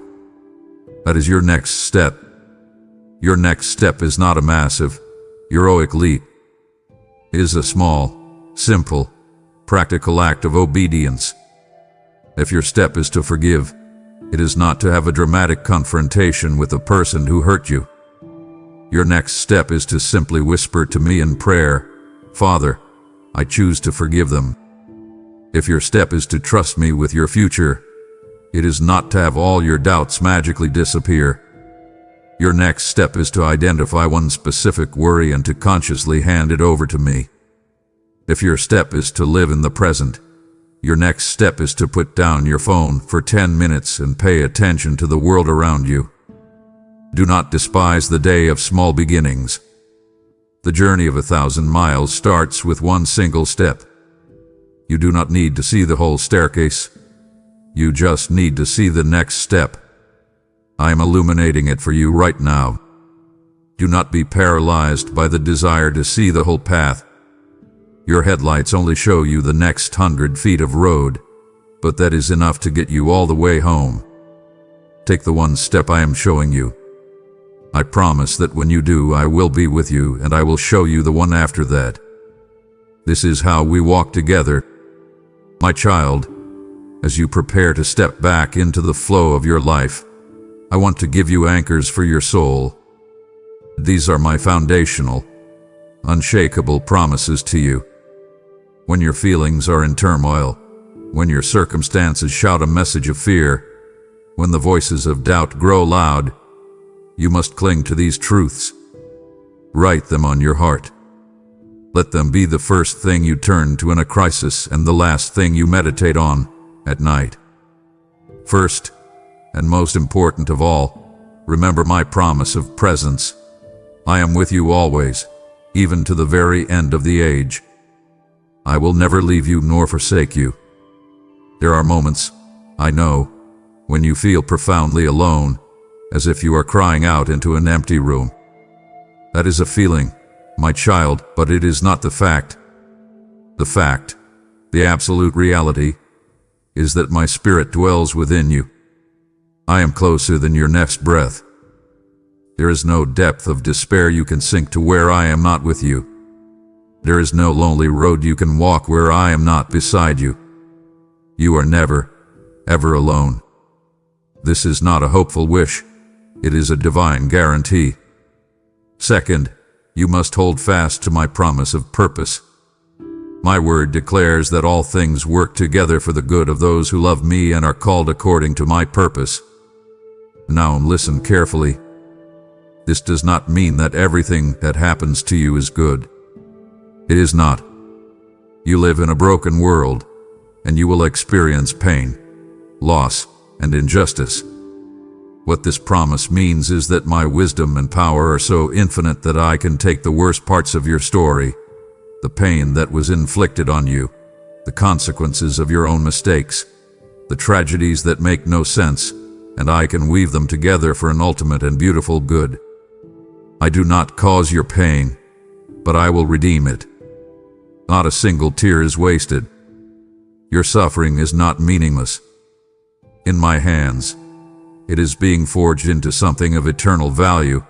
Your testimony, your compassion, your strength. Third, you must actively receive my promise of peace. I have given you a peace which transcends all human understanding, and its purpose is to guard your heart and your mind. The world searches for peace in the absence of problems, but I give you peace in the presence of problems. It is a supernatural calm that stands guard over your inner world when your outer world is in chaos. Fourth, live in the security of my promise for your future. The enemy wants to fill you with dread, to convince you that your best days are gone, and that your story ends in defeat. But I have declared, I have plans to prosper you and not to harm you, plans to give you hope and a future. Your story does not end in shame or despair. I am the author, and I am writing a good ending. Finally, rest completely in the promise of my unchanging character. I am the same yesterday, today, and forever. People will change. Your moods will change. Your circumstances will change. But I do not change. My love for you is not a fickle emotion. My promises are not unreliable. You can build the entire weight of your life, your hopes, and your future on the unshakable rock of who I am. You can count on me. My beloved child, our sacred time of quiet is coming to an end for now, but our conversation is not. This encounter was never meant to be a temporary escape from your life. It was meant to be a permanent infusion of truth into your life. I am commissioning you now. I am sending you out from this place, but you do not go as you came, and you do not go alone. Go from this place not just informed with new ideas, but transformed by the reality of my love. I want you to carry my presence with you as a tangible reality. Do not leave me here in the stillness. Take me with you into the noise, into the traffic, into the difficult meeting, into the family dinner. The peace you feel right now is not reserved for your quiet times. It is your inheritance for all time. The strength you feel now is your portion for the challenges ahead. Do not compartmentalize your life into the sacred and the secular. I want to permeate every moment, to make every place holy ground because you are there and I am in you. Let your entire life become your act of worship. You have thought of worship as something you do for an hour a week, with psalms and prayers. That is beautiful, but it is only the beginning. True worship is your life lived in response to my love. The patience you show to your child when you are exhausted is an act of worship. The integrity you display in your finances when no one is looking is an act of worship. The kindness you extend to a stranger, the forgiveness you offer to the one who hurt you, the choice to trust me instead of worrying. These are the sacrifices that are a pleasing aroma to me. Let your life be a continuous offering of love and trust back to the one who has given you everything. Walk now in the freedom I have spoken over you. Walk in the peace that is your anchor. Walk in the unique purpose for which I have so lovingly created you. Walk in the joy that is your strength. And before you go, hear my heart one more time. You are seen. I see you completely, and I know you fully. You are known. You are cherished with a love so vast it sent my son to the cross for you. There is nothing you can ever do to make me love you more, and there is absolutely nothing you can ever do to make me love you less. It is a finished work. It is a settled fact. Rest in this love. Go now, my child. Go back into your world, but go differently. Live as the one you truly are, my beloved, seen, known, and cherished. And remember, I am always here, just like this, waiting for the next moment you will still your heart and listen. Our conversation is never over. As you go from this place, I anoint you with your first act of worship, to send this very word that has transformed you to another. I have waited until this final moment to ask, for this is not merely a request, it is your commissioning. Before the world rushes back in, seal your encounter with an offering of praise that will carry this fire to the ends of the earth. I speak this promise over you now. Test me in this. Bring your gift into my storehouse, and see if I will not throw open the floodgates of heaven and pour out a blessing you do not have room enough to contain. Obey the prompting of my spirit. Act now. Use Super Thanks, the membership button, or the PayPal link, and become a partner in my harvest today. My child, do not let this divine appointment fade into a memory. I have waited patiently for this moment to speak truth into your heart, and now, your declaration will be the thunder that echoes my whisper. Affirm to your own soul, and declare to the heavens, that you have received what I have waited so long to give you. Seal this encounter in faith. Type with unshakable conviction so all may witness. I heard the word I was waiting for. Amen. If you believe in me, your Heavenly Father, then like this video and leave a heartfelt amen in the comments.